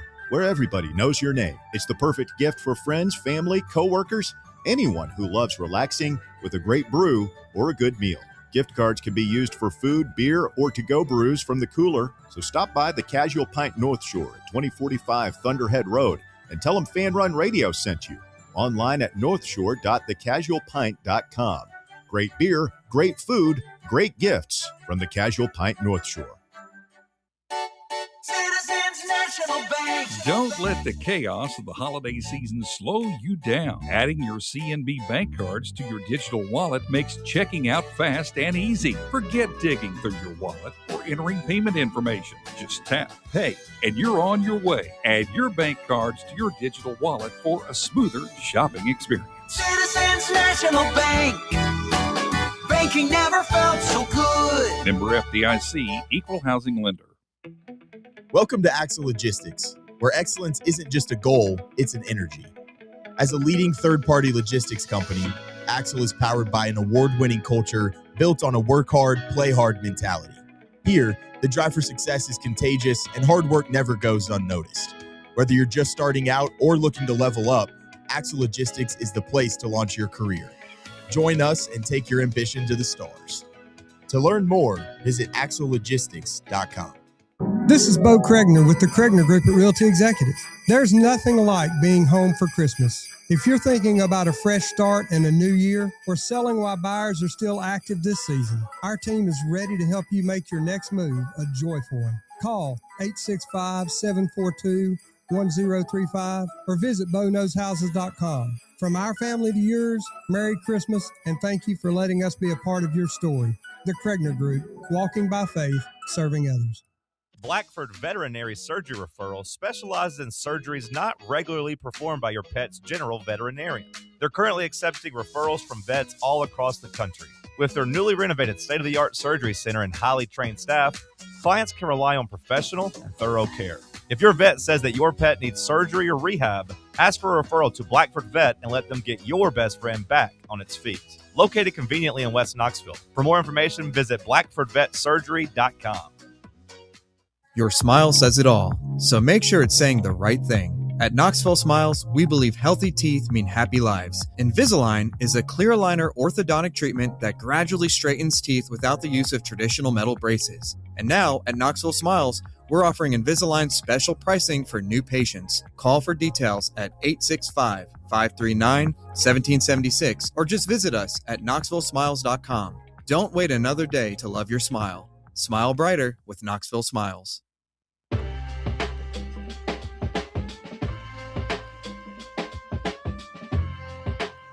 Fan Run Radio, the drive continues. 865-966-3435. If you've got thoughts on the program that you feel the need to share with us this afternoon, caller or a texter says, I think Jacoby's far more valuable to this specific team with this roster because of his late shot clock creation, but overall Zakai is a better program player for Tennessee. Matty Ice posing the question, the Zakai versus Jacoby question. You can't you can't compare them. I mean, Jacoby doesn't play defense at that level. We have a vote for O'Charlie's honey mustard there. I cannot remember the last time I went to O'Charlie's. Can I tell y'all something? Somebody was talking about who had the best honey mustard. I worked in a lot of different places. The recipe's the same. I'll tell you what it is. It's every restaurant. It's mayonnaise, mustard, honey, and a tablespoon of cayenne pepper. It depends on how much you're going to make is the different portions. But Calhoun's has some sort of mustard like that comes with their pretzels. Or do you know what I'm talking about? That's a sharp and cream. That's like a sweet and man, that's called. So it's not honey mustard. No, it's called that style of mustard. I think it's called like sharp and creamy. Oh, that's like I bought a bottle of it at one point. I was like, I'm taking this home. I got to have it. There's a really good brand called Mr. Mustard. You can find it at Butler. We'll talk about it after the show. Hewitt Pruitt says Hibachi Factory Yum Yum sauce is elite. Hibachi, you remember when Hibachi Factory hit? Oh yeah, I still get you still get. I like Hibachi Factory. They used to have the best like chocolate pie of anybody, in the city. It's strange, but yeah, I liked hibachi. We're talking about nugget dipping sauce. Now, I suppose you could dip your nuggets in yum yum sauce. I love good My yum yum kid sauce. does. Well, go ahead, finish your thought because there's a new. No, I mean that's it. player. Yum yum sauces. I agree with Hewitt Pruitt. Well, elite. Hewitt Pruitt supports this one. This came from John Siebold to nacho cheese sauce has entered the chat. For nuggets? Yeah, it says, hear me out. Try dipping your nuggets or tenders in nacho cheese sauce. Make sure the sauce is warm. And then Hewitt Well, Pruitt. yeah, you want to dip in cold cheese? That's gross. Well, I mean, it's still hot. It would be, I think, kind of disgusting. Yeah, Hewitt Pruitt said, I second the cheese sauce. Just a chicken nugget fondue or something? I mean, is that some cardiologist that's trying to get people to do that? Drum up some business? I don't know, man. Like this is part of the problem with our society today. Too many choices. I mean, like, wait, there's only in this this modern age we find ourselves in. Is there a guy out there who's like, you know what, the honey mustard barbecue sweet and sour is not enough? No, I'm gonna. Hey, you know what would be good? He's eating like nachos at a ballpark or something. He's like, you know what? Get some chicken nuggies and dip in this stuff. I mean, that fake nacho cheese. I mean, it's if you look at the cans, it's a pasteurized. Come on, people, rein it in here. Food. Cheese is for chips, for nachos, not nuggets. Cheese, buddy. You know what part of the problem is too, to Russ's point, is you go to these places like BW3s and others, they have like about 40 different wing flavors and sauces. That's easy on the I kind of like the garlic sauce. Well, it's different. I mean, when you go to a wing, like I like to run the gamut here, but it's chicken nuggets. It's not filet mignon here, right? I mean, it's just you get it, you dip it, you eat it. Oh, and by the way, you go to the bathroom. Chris Griffith a little earlier said McDonald's chicken nuggets plain all the time. It's the best way to get them, especially when traveling in a car. No. Yeah, I mean those things are made out of like the pink goo. You got to have something on them. Yeah, sweet and sour, hot mustard. But if you're driving a car, man, that's a non-starter. You can't do it. Why can't you take 5 minutes and wolf it down like every other American? Got to get on the road. Yeah, man. You got places to be. Make time. Here's what you open your dipping sauces. And you carefully place them on your center console while you're in the drive, not while you're driving, while you're still in the drive-through or in the parking lot. Then, once you have carefully arranged your dipping sauce setup, you can proceed to your route. And if you have the required dexterity, like I do, you can drive and dip at the same time. It's perfectly safe. Did you or did you not refresh my? Perfectly I feel like safe. you had an accident before the drive one afternoon eating in your car. Yeah. Oh, I haven't had an accident, knock on wood, in like a food eating a long time. No. Oh, listen, every now and then, yeah, you're going to drop something. You're going to get some ketchup, some mustard on your pants. That's life, man. No, that's life. This happens, Bob. You got to eliminate the possibility. Well, you guys never get sauce on your pants. You never get something on your shirt. No, I had half of Arby's beef and cheddar fall out in my lap right before made me late. I had to go home and change clothes. You got to keep yourself out of those situations. Yeah, it's like quit turning your car into a diner. Listen, it's like just drive. I will take the 5% chance that I get something on my clothes. It happens once every 30 times I do this. And I do this a lot, but I will take that small chance of disaster over eating sauceless nuggets, which is communist stuff. I will take that chance any day of the week. Those people should be on a watch list. Absolutely. Look, I was one of those people for a long time. Un-American. It's tough. Eventually, these people find out sauces are good. You just have to trust the sauce. But no, you got to eliminate the possibility. I can't imagine going through the sauce drive-through, purchasing some nuggets, and then eating. Like, that's a waste of money. You're gonna eat them without sauce. Yeah, I'd rather go hungry. That's gross. You remember the remote where our boy Chance, like somehow dropped an entire chili dog on his Brooks Brothers white dress I'm shirt? sure. No, I'm sure he appreciates you bringing that up. Last thing here, because I know we probably have callers and stuff. My wife just reminded me, she goes, you have a dish towel in your car. That's why you don't have extra issues, and your kids have been trained accordingly. And she's right. Our kids, like if they were eating fries or something in the back, they'd be like, where's the towel? I'd give them the towel. They put it in their lap. Oh, that is such a Bob thing to do. Where is the I towel? can't believe Bob lets his kids eat in the car. I don't typically, but if it's a long trip. The worst car stain I ever got is my old car, but we were at Sonic. Oh no. And my daughter, when she was probably like between 3 and 5 years old, and she had some sort of like ice cream sundae with the red like cherry sauce, whatever. Yeah. It's not sauce. What is that? It's like the syrup. Thank you. And like she just dumped this big old ice cream thing right on the floor of the back seat. Never coming out. I consider myself pretty anal about my car. I don't know if I if I'm on Baskerville level here, but like I spent so long scrubbing and everything, and it never came out. That Just car a always smelled like big red crayons. spot. Looked like I murdered somebody and stuck the body in the back seat of the car until I got rid of it. Very last thing from Chris Griffith, who likes the dry nuggets like me. He says, tell Russell he's mentally weak. He has, he has to learn. He has to learn to be disciplined. Coffee, black tea, and sweet nuggets and no sauce. He'll never survive in the apocalypse or the desert. I don't want to survive. Some raw dog and idiot on the text box. I don't want to survive in some post-apocalyptic wasteland of no sauce. I respect it. So yeah, you're starving. Here's some nuggets. Well, no, where's the sauce? I'm just going to join the zombie horde. I'll be one of the guys in Mad Max on the front of the vanguard of the train, like waving a ball and chain with a human skull on the end of it. I don't agree, but the take of if you use sauces, you're weak is pretty good. Sauces for the weak. It's pretty good. I like that. Phil, you're on the drive, Fan Run Radio. Good afternoon, sir. Well, you got done talking dietary stuff now. Pretty cool, you know. It is. What do you think about sauces, Phil? What's your favorite for chicken nuggets?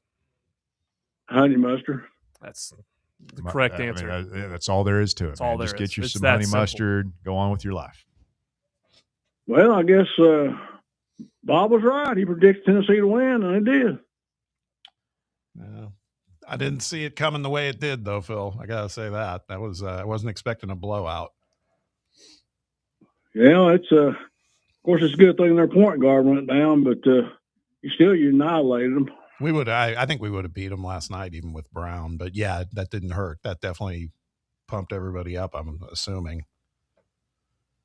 Well, they exposed Illinois inside. Yeah, they sure did. I mean, that's. I think Louisville might be held in a different regard after that. Even I've been a big fan of what I've seen from them, but they're so guard dependent. It showed last night for sure. We kind of swallowed their soul, didn't we, Philly? Yeah, we did. We could hit foul shots. The game been over with at halftime. Yeah, exactly. They need to get with Curry and try to improve that. I mean, he's 50% foul shooter. He's going to come to the point at the end of the game. You can't have him in there because he'll miss foul shots.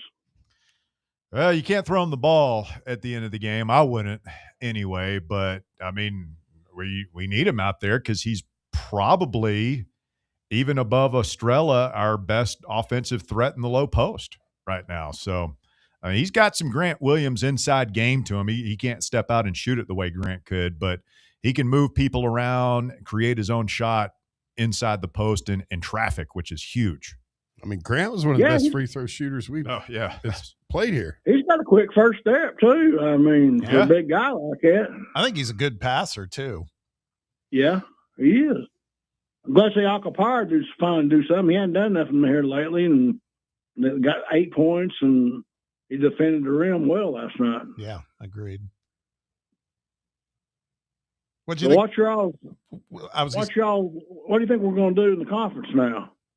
Jimmy Docks has already put us back in the top 5 last night during the broadcast. Jimmy's crazy. I love it, but he's crazy. He loves some Rick Barnes. Oh, Lord. Well, Vandy plays Memphis tonight. That'll be an interesting barometer of how good Vandy ain't played anybody all year. See, I agree, and I think the other one to watch, Phil, Saturday, Vandy goes to Wake Forest. I actually think that could be a tough game for them, too. Is Forbes undefeated? No, they're not. But they've, they played Michigan better than anybody this season. Lost to them by 1 point. Really? Yeah. You don't just stroll into Winston-Salem and waltz away with a victory. Bob, you got them Big Ten connections. Is this Marquise Clark? We got lucky and getting him as a point guard, because I've been looking at his stats here. He's getting 30 points a night up there in Chicago, and that's not weak basketball. It's not. I'm a little surprised. I mean, some of the other schools that we're looking at him, though, were like mid-majors. So I don't know, Phil. That's a tough one. But yeah, those are good numbers. Thank you, Phil. Appreciate the phone call. Got to run. Hour number 3 of The Drive coming up next right here on Fan Run Radio.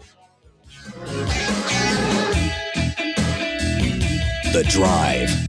Everyone loves a Smoky Mountain Christmas, and there's no better place to celebrate with friends and family than Smoky Mountain Brewery. It's the best place to watch all of college football's playoff and bowl game action, as well as exciting Tennessee basketball. While you're there, be sure to pick up everyone's favorite stocking stuffer, a copper card, and you'll be the hero of the holidays. Smoky Mountain Brewery, with locations in Turkey Creek, Maryville, Pigeon Forge, and Gatlinburg. Great food, great fun, great people. Smoky Mountain Brewery. Timeless traditions start with the ones we love and what we bring home for the season. Bring Inward Half home this holiday. Comfort and performance, made for the journeys you take and the memories you make.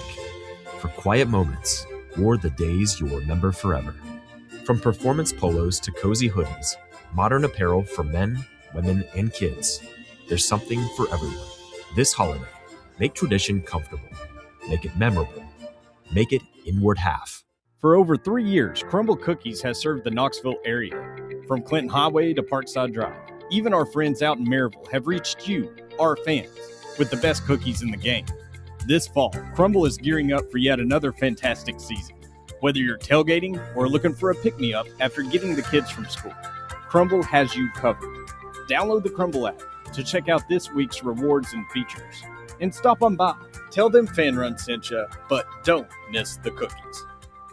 Got a problem tree looming over your home? Call ECR Total Landscapes. Whether it's trimming, removal, or storm cleanup, our certified pros get the job done safely and efficiently. We're licensed, insured, and ready 24/7 for emergency calls. Big or small, we cut them all. ECR Total Landscapes. Call now for a free estimate, 865-384-2012, and mention promo code FANRUN for free stump grinding on any tree removal now through the end of the year. Also, visit us at ecrtotallandscapes.com. Dick's House of Sport at West Town Mall is a destination devoted to sport, and it's your destination for exclusive events and experiences. Come visit a store like no other. Check out our 40-foot rock wall, golf performance center, Hit Tracks batting cage, and outdoor turf field. You can now rent our space for private events and birthday parties. Learn more about our events and exclusive product launches on Facebook and Instagram at Dick's House of Sport KNX. Dick's House of Sport, proud partner of Tennessee Athletics. At Knoxville Insurance Group, they understand the challenges many consumers face when searching for insurance coverage. That's why whether it's for you, your family, or your business, they create a coverage plan specifically for your unique needs. Knoxville Insurance Group is an independent firm, which means they aren't beholden to just one insurance company. They search multiple companies, acting as your negotiator to find you the best possible policy and price. Start a quote in minutes at KnoxvilleInsuranceGroup.com or call them today at 865-694-9788. You're listening to FM 105.7 and AM 1340, WKGN Knoxville, and W289CU Knoxville, Fan Run Radio. This is an important medical message from Men's Pro Knoxville. If you're a man over 30 or you love one, and you've noticed changes that come with aging, performance and intimacy challenges, those aren't random off days. They're often signs of biological change and ED showing up in your life. Now is the time to act. I'm Evan Bass, and I started Men's Pro Knoxville because I saw the difference great medical care makes. We've been working hard every year to level up so you can too. Listen, sign up for some subscription pill, and sure, something might go up, mostly your auto renewal fee. Men's Pro Knoxville gives you a plan, here locally, not guesswork from the internet. Our trusted urology-based medical providers focus solely on men's health, ED, performance, and now Peyronie's treatment to enhance your life. We get your labs in 30 minutes, then build a treatment plan tailored to you. We even offer new treatments that might keep you from using a pill every time. Imagine confidence returning and intimacy? Yeah, it's back. Join the community of successful men in Tennessee transforming their lives. Call 865-544-8220 or book now at menspronknoxville.com. That's menspronknoxville.com. It's time for The Drive's Top 5 at 5. Quitting time on your Wednesday, 5 o'clock here on Fan Run Radio. Russell Smith back with you in the Top 5 at 5, brought to you today by our friends at Garage Beer Company, presenting a special live edition of The Drive tomorrow. Come on out and see us. We'll be at the Liquor Vault Superstore, new wine and spirits operation out there in beautiful North Knoxville, Fountain City, Broadway, and Tazewell Pike, the confluence of the known universe. Come on out, pick up some Fan Run swag, get registered for a Garage Beer gift extravaganza giveaway, pick up something to sip on. A big weekend with the college football playoff coming up. Walker, hit it. At number 1, Tennessee got a much-needed win last night, outplaying number 11 Louisville 83-62 in a dominant defensive performance. Jacoby Gillespie led all scorers with 23 points and 5 assists. Up next, the Vols host Gardner-Webb this weekend. One guy we haven't talked about Amari Evans last night. 7 points, 5 fouls. In 7 minutes. Incredible. Awesome. What a line, though. 3 of 3 from the field. I mean, he's shown some offense that I didn't know he had. Fouling at one every minute 15 or so. I think I'm fine with that for his role. Like, because that guy's a pest to play against. And he's like, oh, man, he's going to foul me. And if he fouls out, it doesn't matter. It might matter later on down the road in future years. But I think we all kind of thought you hear the Meshack comparisons. And so in my mind, it's like, okay, well, he's going to be offensively challenged. I don't know. He nice 3-ball. And then like that one where he took it coast to coast, kind of hung in the air for a really tough layup was really good. Yeah, I excited about him. And Ethan Berg was yes. He left unplayable territory, and I thought he was pretty solid last night for the most part. Well, he did have the one play where he shuffled his feet on an out of bounds inbound. I was to bring that up. I mean, we give the whole praise picture. The guy. Yeah. He did look good last night in most of his minutes. Yes. So definitely looked better. And Amari Abrams, again, just the vibes with that guy. He had some good dimes yesterday, too. A couple of really nice passes. He's a flashy player. At number 2, Tennessee quarterback Jake Merklinger is planning to enter the transfer portal. The former 4-star recruit has served in a backup role since arriving on campus as an early enrollee. He will have multiple years of eligibility remaining at his next stop. So I guess it's just Joey and George for the bowl game. Yeah. Do we have an emergency fourth quarterback? I'm sure they got to walk on third, yeah. But hopefully it doesn't come to that. Wonder which one out of the scholar. One of the scholarship guys. One of those guys probably played some quarterback. Yeah. I don't want to see that happen, but the Braylon Staley Wildcat package or something. Do you play QB? I don't know. I just for example. Yeah. Could be something fun. At number 3, the Miami Dolphins are benching quarterback Tua Tagovailoa and turning to rookie Quinn Ewers as their new starter. Tagovailoa threw his NFL worst 15th interception in a loss last night to the Steelers, on Monday to the Steelers. Ewers served as the team's backup quarterback for its Week 7 loss at the Browns and briefly entered the game, but has otherwise been only the emergency quarterback. And he signed one of those crazy deals. He's guaranteed $50 million from the Dolphins next year. He signed it in 2024. I think I remember seeing it was a 4-year extension for $212 million. They're on the hook for a lot of money with him. What do you do? I mean, if it's over, it's over. You got to cut bait or maybe trade him to someone. Take that cap hit. Look, there are a lot of teams with bad quarterbacks that would trade for Tua.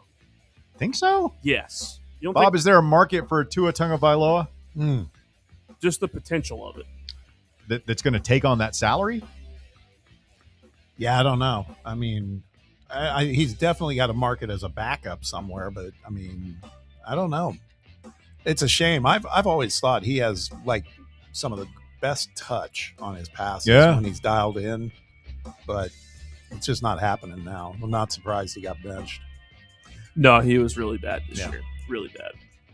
At number 4, there's more bowl games tonight as college football postseason continues. USF and Old Dominion kick off the Staff DNA Cure Bowl right now on ESPN. And later, the Raging Cajuns of Louisiana take on Delaware in the 68 Ventures Bowl at 8:30 p.m. The what? 68 Ventures? Yep, 68 Ventures Bowl. Interesting. Well, you got 2 state flagship programs, Delaware and Louisiana. Yeah. Incredible programs. I think both of them, like, this is one of the ones where they just throw the 6-6 teams together and let them have fun for a couple hours. I don't even know where this one is. It's I don't know. It's got 68 Ventures is a Alabama-based investment and development company focused on the Gulf Coast. So it's got to be down in that area. Alabama. Roll down Tide. The Butch Bowl is tomorrow. Arkansas State, Missouri State in the Xbox Bowl. And people have been sending me pictures because this is our audience. Of course. Of Butch Jones today at the Xbox Bowl press conference. Yeah. Just looking miserable. Oh, God. Butch Jones is ass. You hate to see it for the guy. Just looking miserable at the Xbox Bowl. I think that's a standalone tomorrow. They're going to be the only show in town other than Thursday Night Football. 9 p.m. on the Deuce. Awesome. You know who's coaching Missouri State? No, not a clue. I think it's Bobby Petrino's son. Really? I think so. Let me look this up. I saw this yesterday. It's Jake Petrino. Is it Jake? Yeah, it's one of. He had a brother, right? There was a brother. Is it Paul Petrino? I don't think it's him though. I think it's somebody Nick else. Petrino. Nick Petrino. Yeah, I didn't know that. Well, I hope they have fun out there tomorrow. Petrino versus Botch. Sign me up. Might as well. And at number 5, Chinese media recently reported that several members of a staff at a neighborhood committee in eastern China were suspected of aiding coworkers to skip work by wearing printed masks of their faces to trick the facial recognition system. They were thus able to clock in without actually showing up for work. The secretary of neighborhood committee, a man named Lee, is suspected of having led a group of people in skipping work by using the printed masks as their own faces. It is unknown how many members of the staff were involved or how they managed to fool the facial recognition software in the first place with just paper cutouts of people's faces, but their method was discovered after several of the offenders were caught on CCTV cameras above the scanner. So they're just going in with these masks and then they're turning around and leaving? I think it's people, like, each person will have a photo of another person's face and they will scan it, then scan their own face and go in. So people get to skip work. It's ingenious. Now, the thing I always wonder about, because you've got all this facial recognition technology, like, I don't know if you've seen some of the coverage of the tragedy with Rob Reiner and his wife, and they're like tracking the son, his movements before and after whatever happened, the murder. I just wonder, like, eventually people are going to start it's all fun and games when you're just using it to get out of going to work. But when you start using it to, like, get away with a crime, yeah, a fake face. It's like that movie. Did you ever see that movie Face Off? Oh, I love Face Off. Yeah. Travolta. Oh, Nick Cage. An all-time classic. It's twisted. I believe it's on Netflix right now. I almost let you guys know. Walker, if you probably haven't seen Castor Troy. Great villain. I want to take his face off. I can never remember who was originally the bad guy. Which one? Castor Troy and Sean Archer. I remember the character names.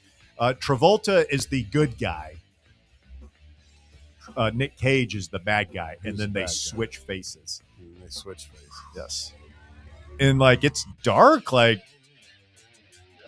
Nick Cage goes and sleeps with his wife. He like goes home and while he's locked up. Always bothered me. Yeah. It's not the weirdest Nick Cage movie he's been in. No, it's not. It's not. But it's weird. It's good. It was a great Is movie. Face Off. Yeah, you got to see you Face should. Off. Dude. It's great. Isn't Nick Cage playing Madden? Yes. Yes. He looks dead off like him. Yeah.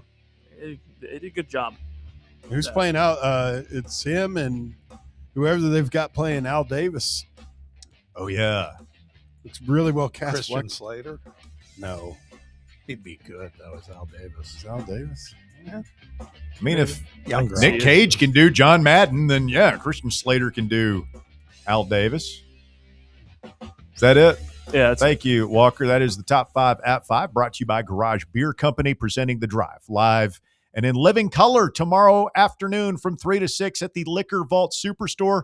Come on out and see us. We'll be broadcasting there live tomorrow afternoon with our friends at Garage Beer. We're going to have great savings on all Garage Beer products. We're going to have great savings on liquor products at the Liquor Vault Superstore. It's your chance to get stocked up for the college football playoff and the Christmas holidays. Come on out, show some love to one of our great sponsors, Garage Beer Company, as we really appreciate their investment in the show this year and looking forward to being out there in beautiful North Knoxville, Fountain City, tomorrow from 3 to 6. It is Christian Bale that's playing Al Davis. So you had the first name, right? Maybe that's what I was thinking. I probably saw that. Nick Cage. That's a very odd cast. Nicolas Cage, Christian Bale, John Mulaney, the comedian, Sienna Miller, Shane Gillis. Yeah, Who the hell is he going to play? One of the Raiders? Probably. That's pretty sweet. I didn't know he was in that. So we're celebrating a big Tennessee basketball win. A lot of people, I am hesitant to even entertain the thoughts of where this fan base's psyche might have gone if Tennessee didn't get that win last night. Suffice to say, there wouldn't have been a lot of interest in – I mean, there's already not a lot of interest in this bowl game. But if fans were to lose interest in basketball, that would not be good for business, to put it mildly, for what we do here. So that was a good win. This came across my timeline earlier today. 20 years ago today, Bruce Pearl, his first year on Rocky Top, took his unranked Tennessee basketball team down to play 6th-ranked Texas, coached by Rick Barnes, in Austin. And I remember that was a Saturday because I was setting up the Saturday morning show at ESPN 1180, and I think we watched, or no, I went home and watched. But anyway, I just remember that day thinking, no chance. Like, there's no chance. Like, we're going to get drilled. And Tennessee goes down there and absolutely stomps a mud hole in top 10 Texas. 95-78 was the final.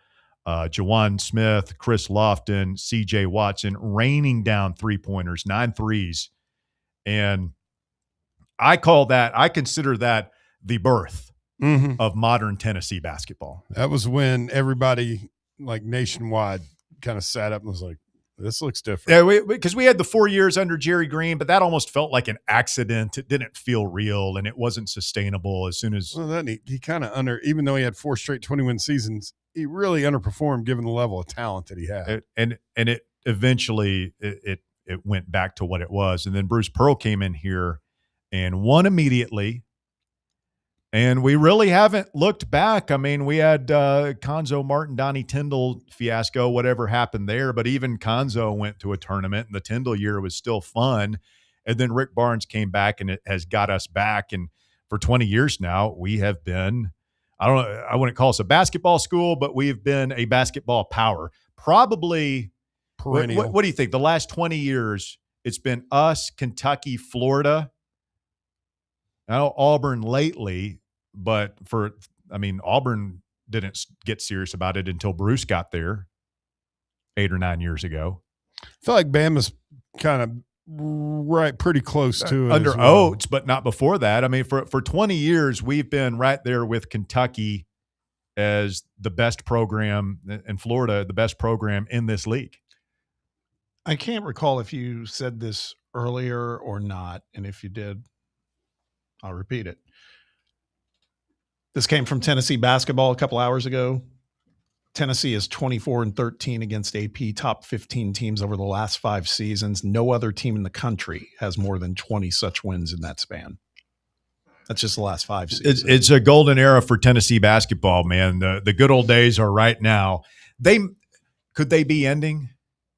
Could Rick Barnes be about to hang it up? Yeah, he could. Like, we don't know. That's up to him, obviously. But we've had really good teams the past 2 years. I think we've got a pretty good team with the chance to be really good this year. And as long as this guy stays here and stays hungry like he clearly is, like this is, I'm not say as good as it gets because who knows what happens afterwards, but this is the longest sustained success we've ever had. For those of us, somebody said, hey man, like they referenced the dark ages of the early to mid 90s. And it's like, yeah, for those of us who came of age in that era, like we don't take this for granted. This is a special time. So, and you saw that last night. I mean, who would have thought when the black curtains were up in the Kevin O'Neal era that you'd have Louisville coming in and 20,000 people there going crazy on national television. I mean, this has just become such a basketball powerhouse that never would have imagined it back then. Well, I feel like the slide coincided with when we finally got in the arena in the mid 80s. And then it was just, it just, I don't know. No, the slide is ancient history. I mean, that's like most people don't even remember that. So, I mean, shout out to the kids Walker's age and younger who've like just grown up with elite Tennessee basketball. Yeah. That was somebody said, hey, I feel like I was born in like 95 or something. It says he felt like he had been born in the perfect time for Tennessee basketball because he just started following like when Bruce got here. Mm-hmm. So he hasn't known, like people that age haven't known anything other than a really good Tennessee basketball program. Mm-hmm. We just traded it for a lot of bad football years. Well, what were we that one? I'm not going to say it was a good trade-off, Walker. I mean, I would probably, if I were you, I would make that deal with the devil and go ahead and sacrifice basketball because I'm not going to pretend like the 90s weren't really awesome a time to be a Tennessee fan. I'm sure they were It was great. cool. All right, stay with us. The Drive, 865-966-3435. If you want to call or text the show today, we'll come back to your phone calls, 966-3435. More Fan Run Radio coming up. The Drive. Ho, ho, ho. Streaming worldwide at fanrunradio.com and on the free Fan Run app. This is Big Orange Country's sports talk radio superstation, Fan Run Radio, Knoxville.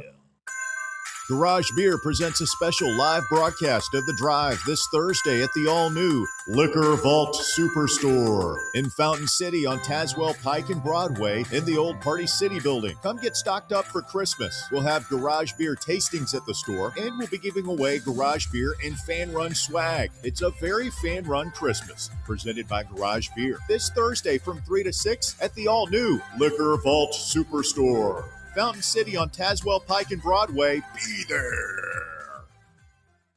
What if I told you you could pay off your home in an average of 7 years without making more money or spending a dime less, simply by changing how your mortgage is structured? Sounds impossible? Let me show you how it works. I'm Chris Burleson with University Lending Group, helping families across the U.S. save thousands in interest and own their home years sooner. Don't believe me? Give me a call at 865-388-7634 or visit smartloantn.com to learn more. NMLS number 332941. Vol fans, reimagine your home at Broadway Carpets and Flooring for any remodeling or building needs. With a variety of carpets, rugs, hardwood, vinyl, and stone, Broadway has all the flooring and installation options you're looking for, including pet-resistant products like Pet Perfect Carpet from Shaw Floors. Visit their showroom in downtown Knoxville or the location in West Knoxville located on Kingston Pike near Pellissippi Parkway today. Are you a federal employee facing workplace challenges like suspension or removal? Are you concerned about your security clearance with any federal agency? You know the Griffin Law Firm is your trusted ally in military legal matters. But did you know they also specialize in civilian federal employment law? If you're a federal employee facing workplace challenges like suspension or removal, if you're concerned about your security clearance with any federal agency, the DOE, FBI, FCC, or DOD, you might not know it, but you do have legal recourse. The Griffin Law Firm specializes in federal employment law, military law, and security defense law. VFL Marshall Griffin and his experienced team are ready to make your problem their problem, no matter which federal agency you work for. Don't face federal employment issues alone. Remember, remain silent, request counsel, call Griffin Law, 888-707-4282, online at griffinlawdefense.com. Welcome to Axle Logistics, where excellence isn't just a goal, it's an energy. As a leading third-party logistics company, Axle is powered by an award-winning culture built on a work hard, play hard mentality. Here, the drive for success is contagious and hard work never goes unnoticed. Whether you're just starting out or looking to level up, Axle Logistics is the place to launch your career. Join us and take your ambition to the stars. To learn more, visit axlelogistics.com. Got a flat tire? Strange noise under the hood? Don't stress. Roll into Matlock Tire and Auto Service. From oil changes and brake repairs to brand new tires, Matlock's certified techs do it all. Fast, friendly, and fair priced, Matlock is the home of the price match guarantee. Bring in any competitor's ad and Matlock will match the exact same tire for the exact same price. Matlock Tire and Auto Service. 5 locations in East Tennessee. Visit matlocktireservice.com to find the location nearest you and schedule your appointment. Who's got a beard that's long and white? Santa's got a beard that's long and white. Who comes around on special night? Santa comes around on special night. Special night, beard that's white. Must be Santa, must be Santa, must be Santa, Santa Claus. Fan Run Radio, the drive continues. I had a text I wanted to read, and I can't find it anymore. Oh, well. Must not have been that important. You ready for the gas pipe show tonight? Is he quarterbacking South Florida? He is. Yes. Cool. Good for him. Golish didn't stay. Like, Golish is not coaching the game, right? I don't think so. I think he went on to Auburn. Yeah, I don't think so. Up and outied on out of there. Yeah. I mean, I understand. So, not a very big bowl game. It's just a venture 69. Yes. 68. 68 ventures. I knew it was something with a 6. 67, 68. Get your head out of the gutter, man. 69, whatever it takes. What are you doing? I don't know. Roberto, you're on the drive, Fan Run Radio. Oh, it was Magic Mike wanted to say he cracks up every time he hears Phil say acapara. Oh, that's incredible. That was pretty good. Acapara. Yeah. You do a nice Phil, Russ. You really do. You nailed that. I mean, I've only been hearing that voice for the past 25 years, so it's. You didn't drop the mine. I haven't been hearing that. What are we doing, man? Come on now. A lot of things to hit on. My favorite line from Face Off, by the way, Russ, is "No more drugs for that guy." That's such a great line. But in all sincerity, if I can take a moment of clarity before I, screw up my call, and to the folks at Crumble Cookies, awesome seats. Thank you so much. We were so grateful. Was able to take the triplets and the wife, and one of my buddies sent me an extra ticket and was able to kind of sneak in the section and hang out with my family. Hey, and, cool. And in sincerity, it's been a really, really rough time for our family the last month. Bob actually knows. I'm sure he can fill you in. I'll save you the details, but it really meant a lot to us. So I'm very, very grateful. Thank you. I'm glad you could go, man. And we have to, maybe Roberto and the fam was the good luck charm. We got to make sure they're in there from now on. Heads up, the triplets, we figured it out today. I talked to William last night at the game. The triplets are currently 23-0 in attendance to any Tennessee athletics event, including. Do you remember when JG took the boys down to Auburn, and it was that weird mid-dayer? Yep, the girls were there with me for that one. They won last night. I think there's 3 or 4-0 in ranked matchups. How about that across all sports? Take it for what it's worth. Maybe we're finding the key here. Maybe it is. I don't know. It's definitely not me. The best nug sauce. How about this, guys? Best nug sauce. It's taken me a while to get there. So you guys know I don't eat fried food. Like I don't eat breaded food, right? So if you are having grilled nuggets at Chick-fil-A, they give you a little like a little box, not like but it's got like a lid on it. Okay. Mm-hmm. Little container. Yeah. It's a container with a lid. Take one Buffalo and one Garden Ranch, pour them in there, shake it up, change your life. Or you can do it on the breaded chicken. You just have to ask for the little box thing. Change your life. I'll take your Buffalo word for Chicken it. Ranch, dude. I'll take your word for it, Roberto. I think I'll stick with the honey mustard and barbecue. Pretty legit. So, guys, as far as this basketball game, nobody saw that coming last night, except for me, of course, because I had the triplets with me. I knew we were going to win. But nobody saw us just bludgeoning them, did they? I don't think so. We beat their ass. Not just like we physically accosted them. I think it was, we were saying earlier, I think it was really kind of over at halftime. Yeah. We weathered if we could the hit storm. free throws, it'd have been over in the first 10 minutes. Yeah. Obviously, Williams said something astute today, I thought, which is if you give Rick Barnes, as good a coach as he is, 10 days to prepare, that's what you're going to get. But I didn't think this team had that in them at all. And I know Louisville, as Phil pointed out, so Philly-like, they were missing their best player, but I don't think that would have mattered. Are we finding something finally, guys? Because I feel like we haven't had an identity all season. You agree with that? I feel like the identity was similar to what we had against Houston. But then it evaporated. So it's easy to say we kind of forgot that, you know. And Nate admit we want him to be Batman, but he's Robin, right? So far, I like him. I like him, and I think he's a nice player. And in time, if he's given enough time and eats enough protein, he'll be a great player. But I don't think he'll be a great player here because I think he's going to go. Obviously, he's going to go top 10 overall probably and leave us, and that's that. And I'll leave you guys with this gas pipe. You were mentioning gas pipe. First drive, 2 for 2, 5 yards, and 2 sacks for minus 16. See you guys. Oh yeah, that game's already started. Good luck to the pipe. The gas pipe. What was it? What was this? In the 69 bowl. 69 ventures, Russ. Don't be a clown. 68 ventures. 68 there. ventures. Come on. We told you. We just told you.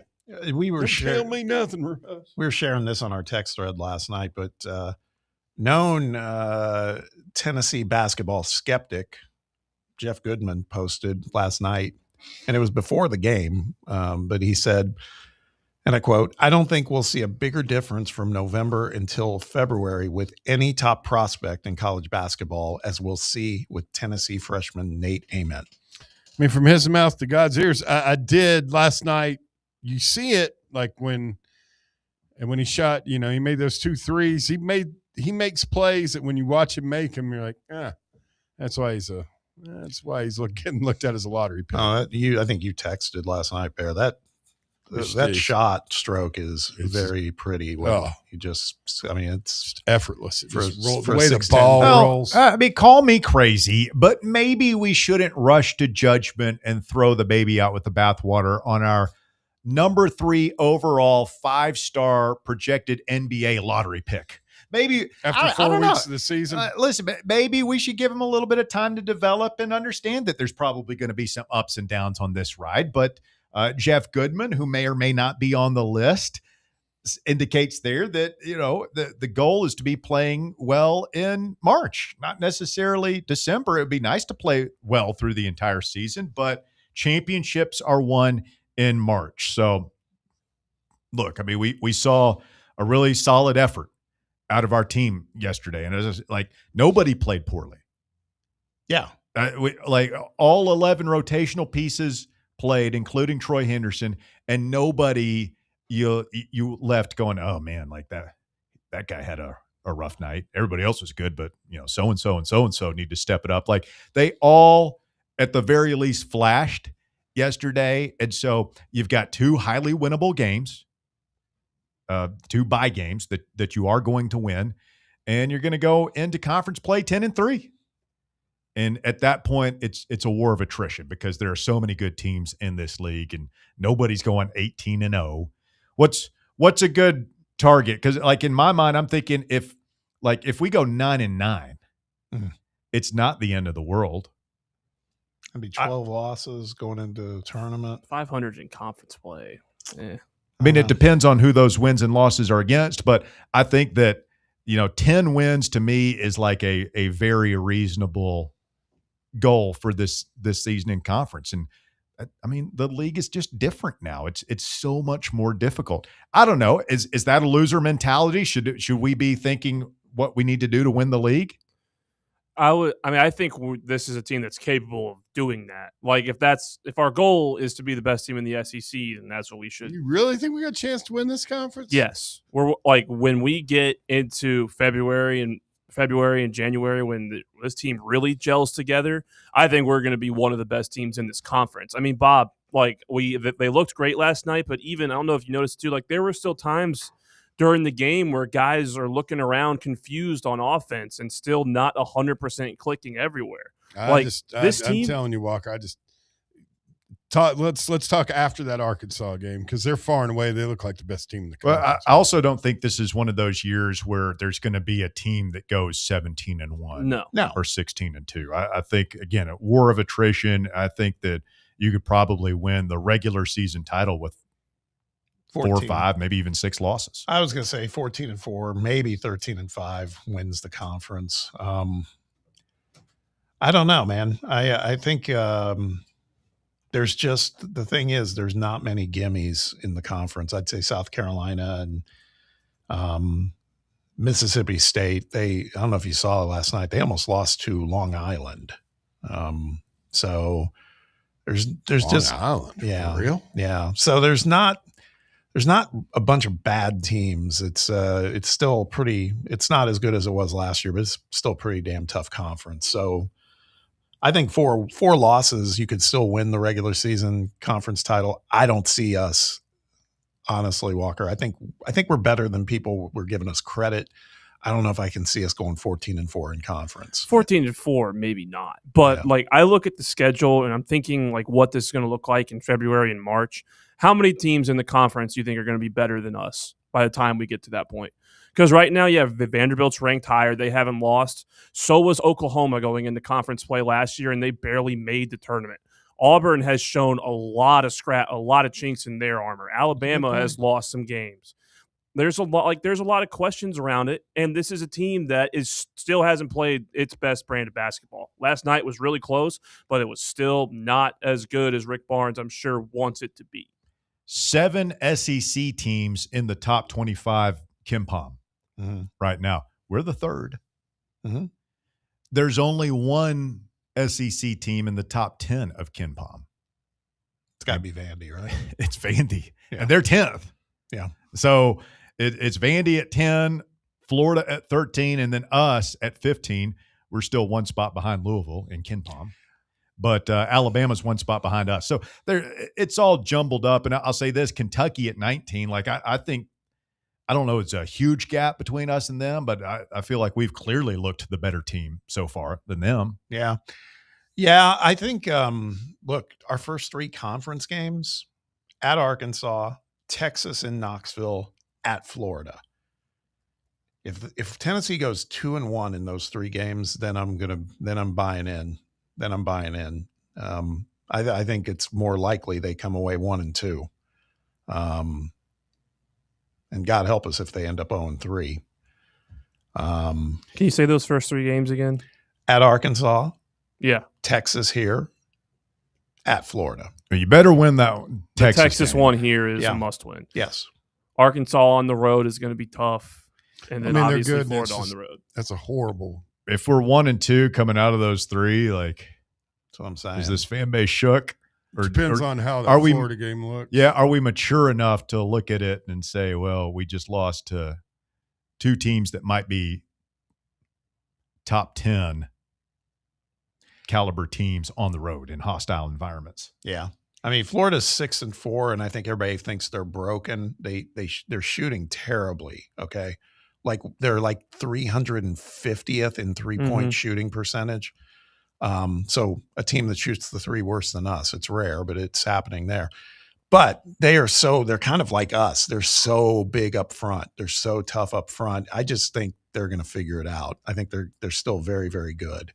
So I don't know. And then the unknowns, like for me, Texas A&M, Buckyball, they're 8-3 record. I just don't know who they've played. I just think there's going to be some tough games in this conference, man. That's all. If you could only win one, you had to choose between a win at Arkansas and a win at Florida in those first three. Arkansas. I think you have to take the win against the defending national I'd champs, say don't Florida. you? Because I'm thinking more about Barnes versus Cal, and Barnes has had the best of Cal most of the time. I'd take Florida. Really? Yeah. I'm taking Arkansas. They're the much better team, and I don't think they're much better. Not according to KenPom. Yeah, I think they're good. They are very good. I'm still not ready to crown them as the best in the SEC. I mean, right now they look like they're right up there, though. Yeah, you guys want to? Where did this we're crowning Arkansas thing come from? Have you seen them play this year? Yeah, they look great. Okay. They look great. I mean, like they don't look any better than the top teams. Michigan, they don't look any better than Gonzaga, Arizona. I mean, Arizona, like, whew. What's Arkansas's best win? Louisville, probably. The Louisville game. They played Duke very close on Thanksgiving night. So did we. We played Duke close. We beat you want to Houston. crown John Calipari and the Hogs Bear? You go right ahead. You go right ahead. Well, you're crowning Thrilla down in Gainesville. I'm not. I'm just saying that they're a better team than Arkansas They right do now. also have the crown right now. That is. They're the defending national champions. I mean, what do you like? They literally have the crown. Arkansas lost to number 9 Michigan State at Michigan State by 3, and then they lost to Duke. What's Florida's best win, Bobo? They've played a hell of a schedule, Bear. So hold on. I don't think they've lost all their big games. Bear with me. Their best win is against Miami. They've lost to TCU. They've lost to Duke by 1 point. They lost to UConn by 4 points. They lost to Arizona by 6. That UConn game was a good game. Yeah. I do think they missed those guards from last year. Yeah. Flan hasn't been everything they've hoped he was. No, it kind of makes sense now why Arkansas wasn't that upset. Yeah, they just because Darius Acuff's a stud. He's so good. By the way, a little trivia here. Florida won their game this weekend over George Washington, GW. G-Dub. They just changed their team name. They used to be the the Colonials. Oh my God. What are they now? They want to take. Nobody will get it. Nobody will get it unless you've read it somewhere. Is it the Potomacs? The George Washington Revolutionaries. That's the dumbest thing ever. I know. I agree. From the Colonials? Yeah. Is it because like colony is like a problematic word now? We don't want to be colonizers. I guess. I heard the announcer say it. I was like, what? And I checked on my phone. I was like, sure enough. Yeah. That's up there. I'm surprised they haven't made him change from George Washington. Yeah. The Revs. He was a slave owner. We gotta change the name. Father of our country. We gotta change the name. Let's see about Texas real quick while we're talking about schedules, because they're 8-4, but they've played a tough schedule, I believe. They've lost to Duke. They've lost to UConn the other night. They beat North Carolina State, which is a pretty good win. There's a couple of constants in all these teams. They've all lost to Duke. Most of them have lost to UConn. Yep. And then Michigan's, I don't know. Michigan's probably the best team I've seen all year. My takeaway here, SEC is going to be a dogfight. Yeah, this year. I agree. That's what gave me hope, even when we're in the midst of this 3-game losing streak before Louisville. Nobody's going to run away with the SEC this year. Nobody. I believe that. Again, you watch Alabama against Arizona the other night. Unbelievable, man. It's like they just live and die by the 3, and it's the same pattern over and over again. And, they do the whole Nate Oates is a boy genius thing. I think he's a good coach, and they did go to a Final Four. But, man, they got 2 guys, LeBaron Philon, Latrell Wrightsel. If they don't do stuff, they're trouble. They're in trouble. They don't have other guys. I mean, somebody pointed out last night, I can't remember. I think it was one of those guys that from Twitter that were talking about the T-shirt thing, basically saying that's a problem for teams like Louisville and Alabama when they run into a team like Tennessee that can big boy. This thing smacked heavily of remember the game plan that I think it was GP who did it when Tennessee beat Alabama here a couple years ago, the Brandon Miller team. Shut them down. Shut him down. Sick. Jemai Meshack. Yeah. What was that kid's name? He's in the NBA now. Brandon Miller. Yeah. We'll have Greg Polinsky, conversation with him tomorrow. Yes, sir. On the show. Another reason we're thankful that we won. Don't want to be talking to him after a 4-game losing streak. Be a little bit happier. Yes. So looking forward to that. Quick timeout. You're listening to The Drive, Fan Run Radio. Speak now, forever hold your peace. The shocking conclusion of The Drive coming up next, 865-966-3435, your phone number to get on board. Back to wrap things up right after this. The Drive. Can't get enough Fan Run Radio? Download the free Fan Run app and take the best Tennessee sports conversations with you wherever you go. What kind of day is it? It's a White Claw day. Light and refreshing tasting, uniquely cold way filtered. There's an iconic flavor for everyone. Come on, grab a pack. White Claw. Grab life by the claw. Please drink responsibly. Hard seltzer with flavor. White Claw Seltzer Works, Chicago, Illinois. Yeehaw! I've been hooting and hollering ever since I started betting with the VIP Play app. VIP Play has more than 200 leagues. Every bet type you can imagine. Live betting and live hosts, all with 24/7 support from real live people when you need them. Start betting better with the VIP Play app today. Don't be a better, be a better with VIP Play today. Download VIP Play today or head to VIPPlayApp.com. Make sure you use the promo code FANRUN to take advantage of their welcome bonus and so they know that we sent you. Gambling problem? Call 1-800-88-99789. Must be 21 or older and located in Tennessee to bet. Bankruptcy, divorce, personal injury. These are just some of the curveballs life can throw at you. Fortunately, East Tennessee has someone to help you work through these problems and recover. The law offices of Jerry R. Givens. If you're in need of legal advice, call today to set up a free, no-obligation consultation. 865-801-9250. As always, the phone call is free, the advice is free, so what do you have to lose? Call 865-801-9250 or go online to jrglawtn.com. That's jrglawtn.com. The law offices of Jerry R. Givens. Legal expertise you can rely on. This is Bo Kregner with the Kregner Group at Realty Executives. Here in East Tennessee, home means everything. It's where we gather, celebrate, and build our future. That's why our team treats every client like family. Because your home isn't just a transaction, it's part of your story. From first-time buyers to luxury listings, the Kregner Group delivers results that light up the scoreboard. With expert marketing, powerful local connections, and a heart for service, Bo and his team make your real estate goals a reality. If you're thinking about buying or selling, let's talk. 865-742-1035 or visit BoKnowsHouses.com. We'd be honored to help you win at real estate. The Kregner Group at Realty Executives. Walking by faith, serving others. Welcome to Axle Logistics, where excellence isn't just a goal, it's an energy. As a leading third-party logistics company, Axle is powered by an award-winning culture built on a work hard, play hard mentality. Here, the drive for success is contagious and hard work never goes unnoticed. Whether you're just starting out or looking to level up, Axle Logistics is the place to launch your career. Join us and take your ambition to the stars. To learn more, visit axlelogistics.com.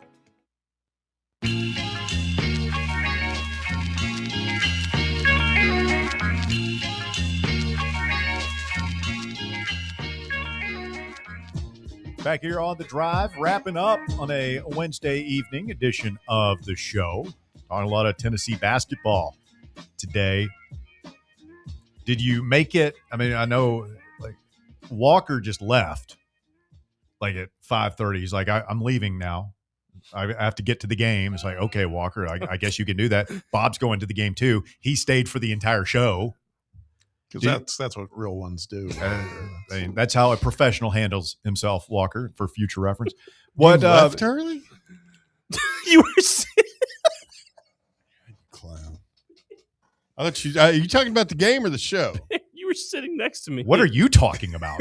I thought y'all were talking about him. You said he left like 5 minutes early. I thought he was talking about the damn game last night.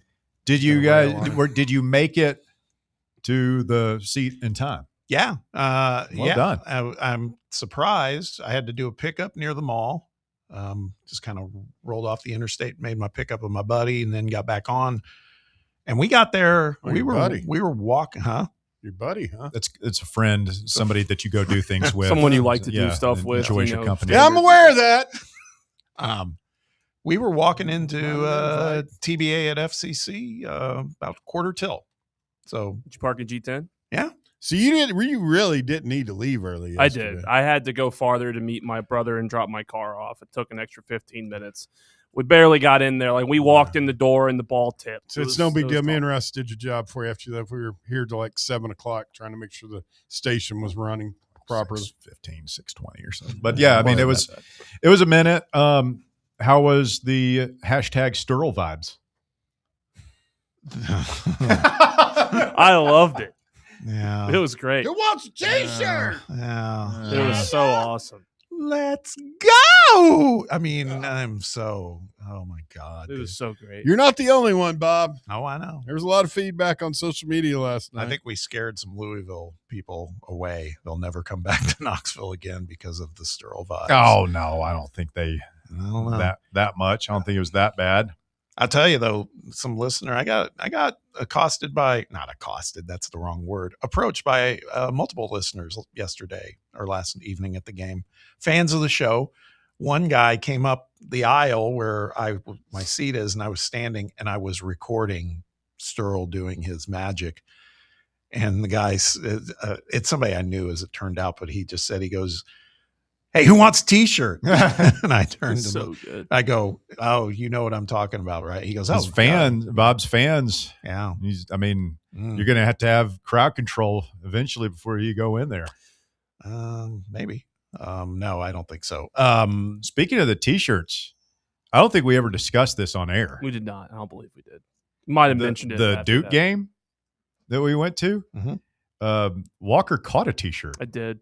From the t-shirt game. Well, how do you not tell your buddies about that? Russ was sitting next to me. It just never came up. But I mean, it was a great moment. I've never been a part of that where somebody I know caught the t-shirt. I almost caught two of them. And they were coming in hot They too. were Like, coming I mean, in if hot. you're not head on swivel, I mean, it's all fun and games till Granny takes one off the side of the dome. Oh yeah. I've always wanted to rebound. be in charge of firing that cannon. It does thing look they use. fun. It looks pretty dope. But Walker got it, and he said it was too small for it. He gave it to me. I slept in it yesterday. It's a great shirt. Nice shirt. Slept in Walker's shirt yesterday. Why can't we get one of these guys? You say it like that, it sounds weird. It is kind of weird. Look at this. 6'8" Tony Bilic just signed with Illinois mid-season from Croatia. You can be immediately eligible? Yeah, mid-season. The hell's Barnes doing? He needs to get the jet going. Let's get over to Europe. Brad Underwood's got that sector locked up, man. He is, I thought Barnes had a foothold in the international players.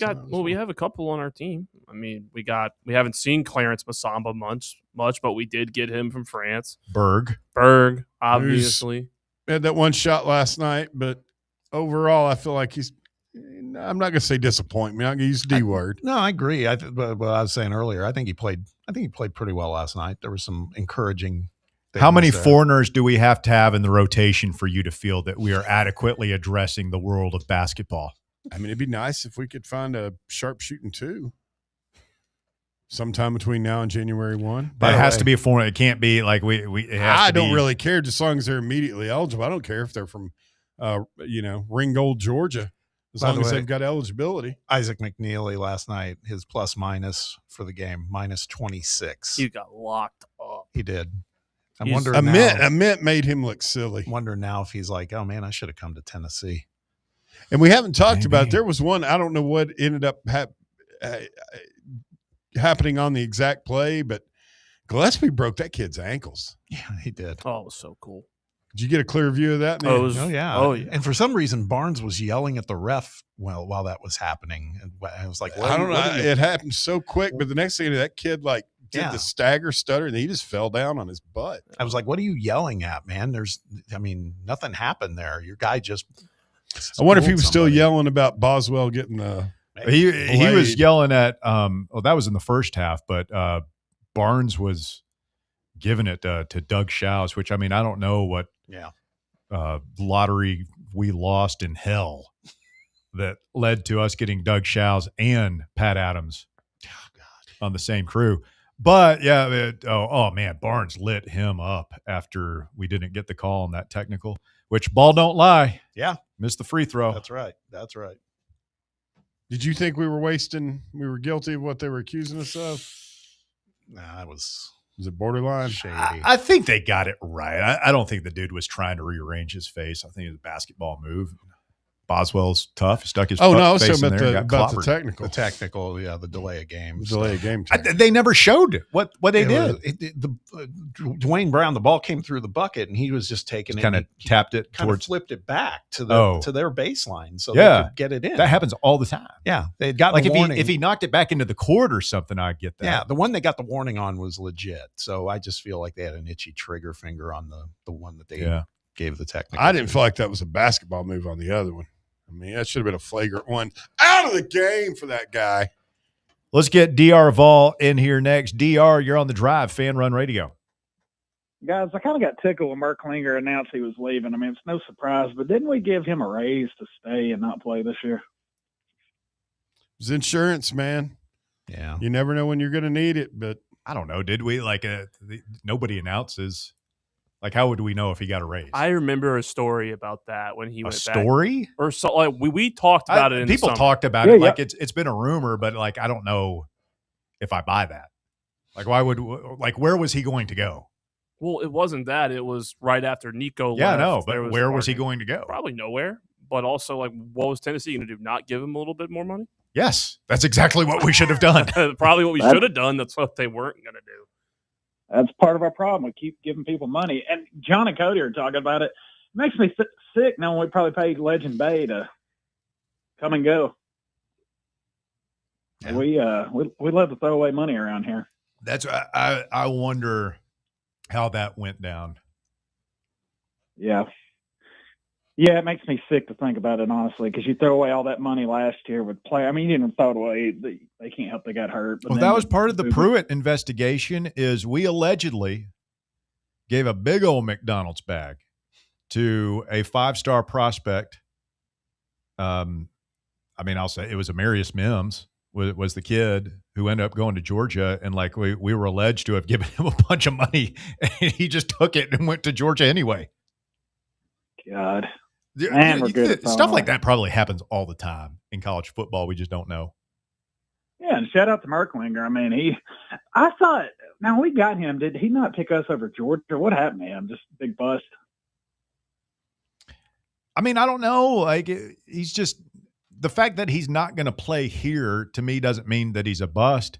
Maybe he goes to North Texas somewhere and balls out there and then comes back. You see these kids, they start at an SEC school.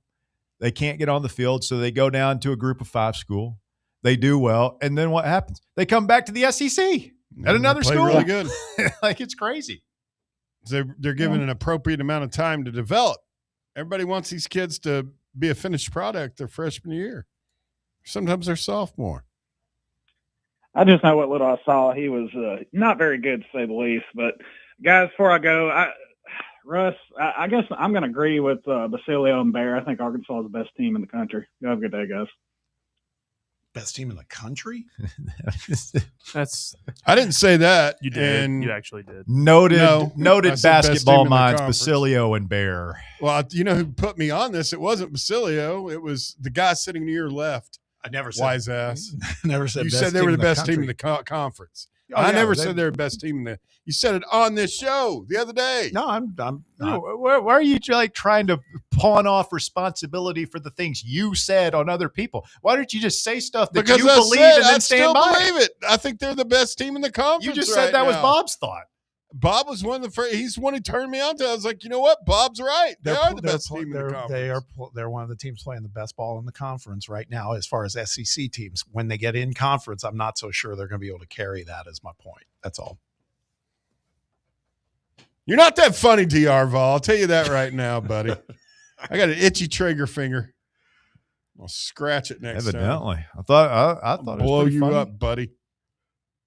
So DR had jokes there. That's what he was doing. Yeah. DR's got jokes. He's always good. Wait, yeah, it's all fun and games. He turns on everybody at some point, though. Never turn on me. He has. We're buddies. We're buddies. That's, again, a friend, somebody that you spend time with and enjoy their company. I've got plenty of them. Just not you as one of them anymore. All right. That's not nice. You're the one who did it, Russ. Oh, you decided you didn't want to be my buddy anymore. So your bad takes are Bob's fault. Your anger is my fault. Is there anything you want to take accountability before we get out of here? Shutting this thing down. All right. We'll see y'all tomorrow. Liquor Vault Superstore, presented by Garage Beer in Fountain City. We'll see you there. The Drive. Everyone loves a Smoky Mountain Christmas, and there's no better place to celebrate with friends and family than Smoky Mountain Brewery. It's the best place to watch all of college football's playoff and bowl game action, as well as exciting Tennessee basketball. While you're there, be sure to pick up everyone's favorite stocking stuffer, a copper card, and you'll be the hero of the holidays. Smoky Mountain Brewery, with locations in Turkey Creek, Maryville, Pigeon Forge,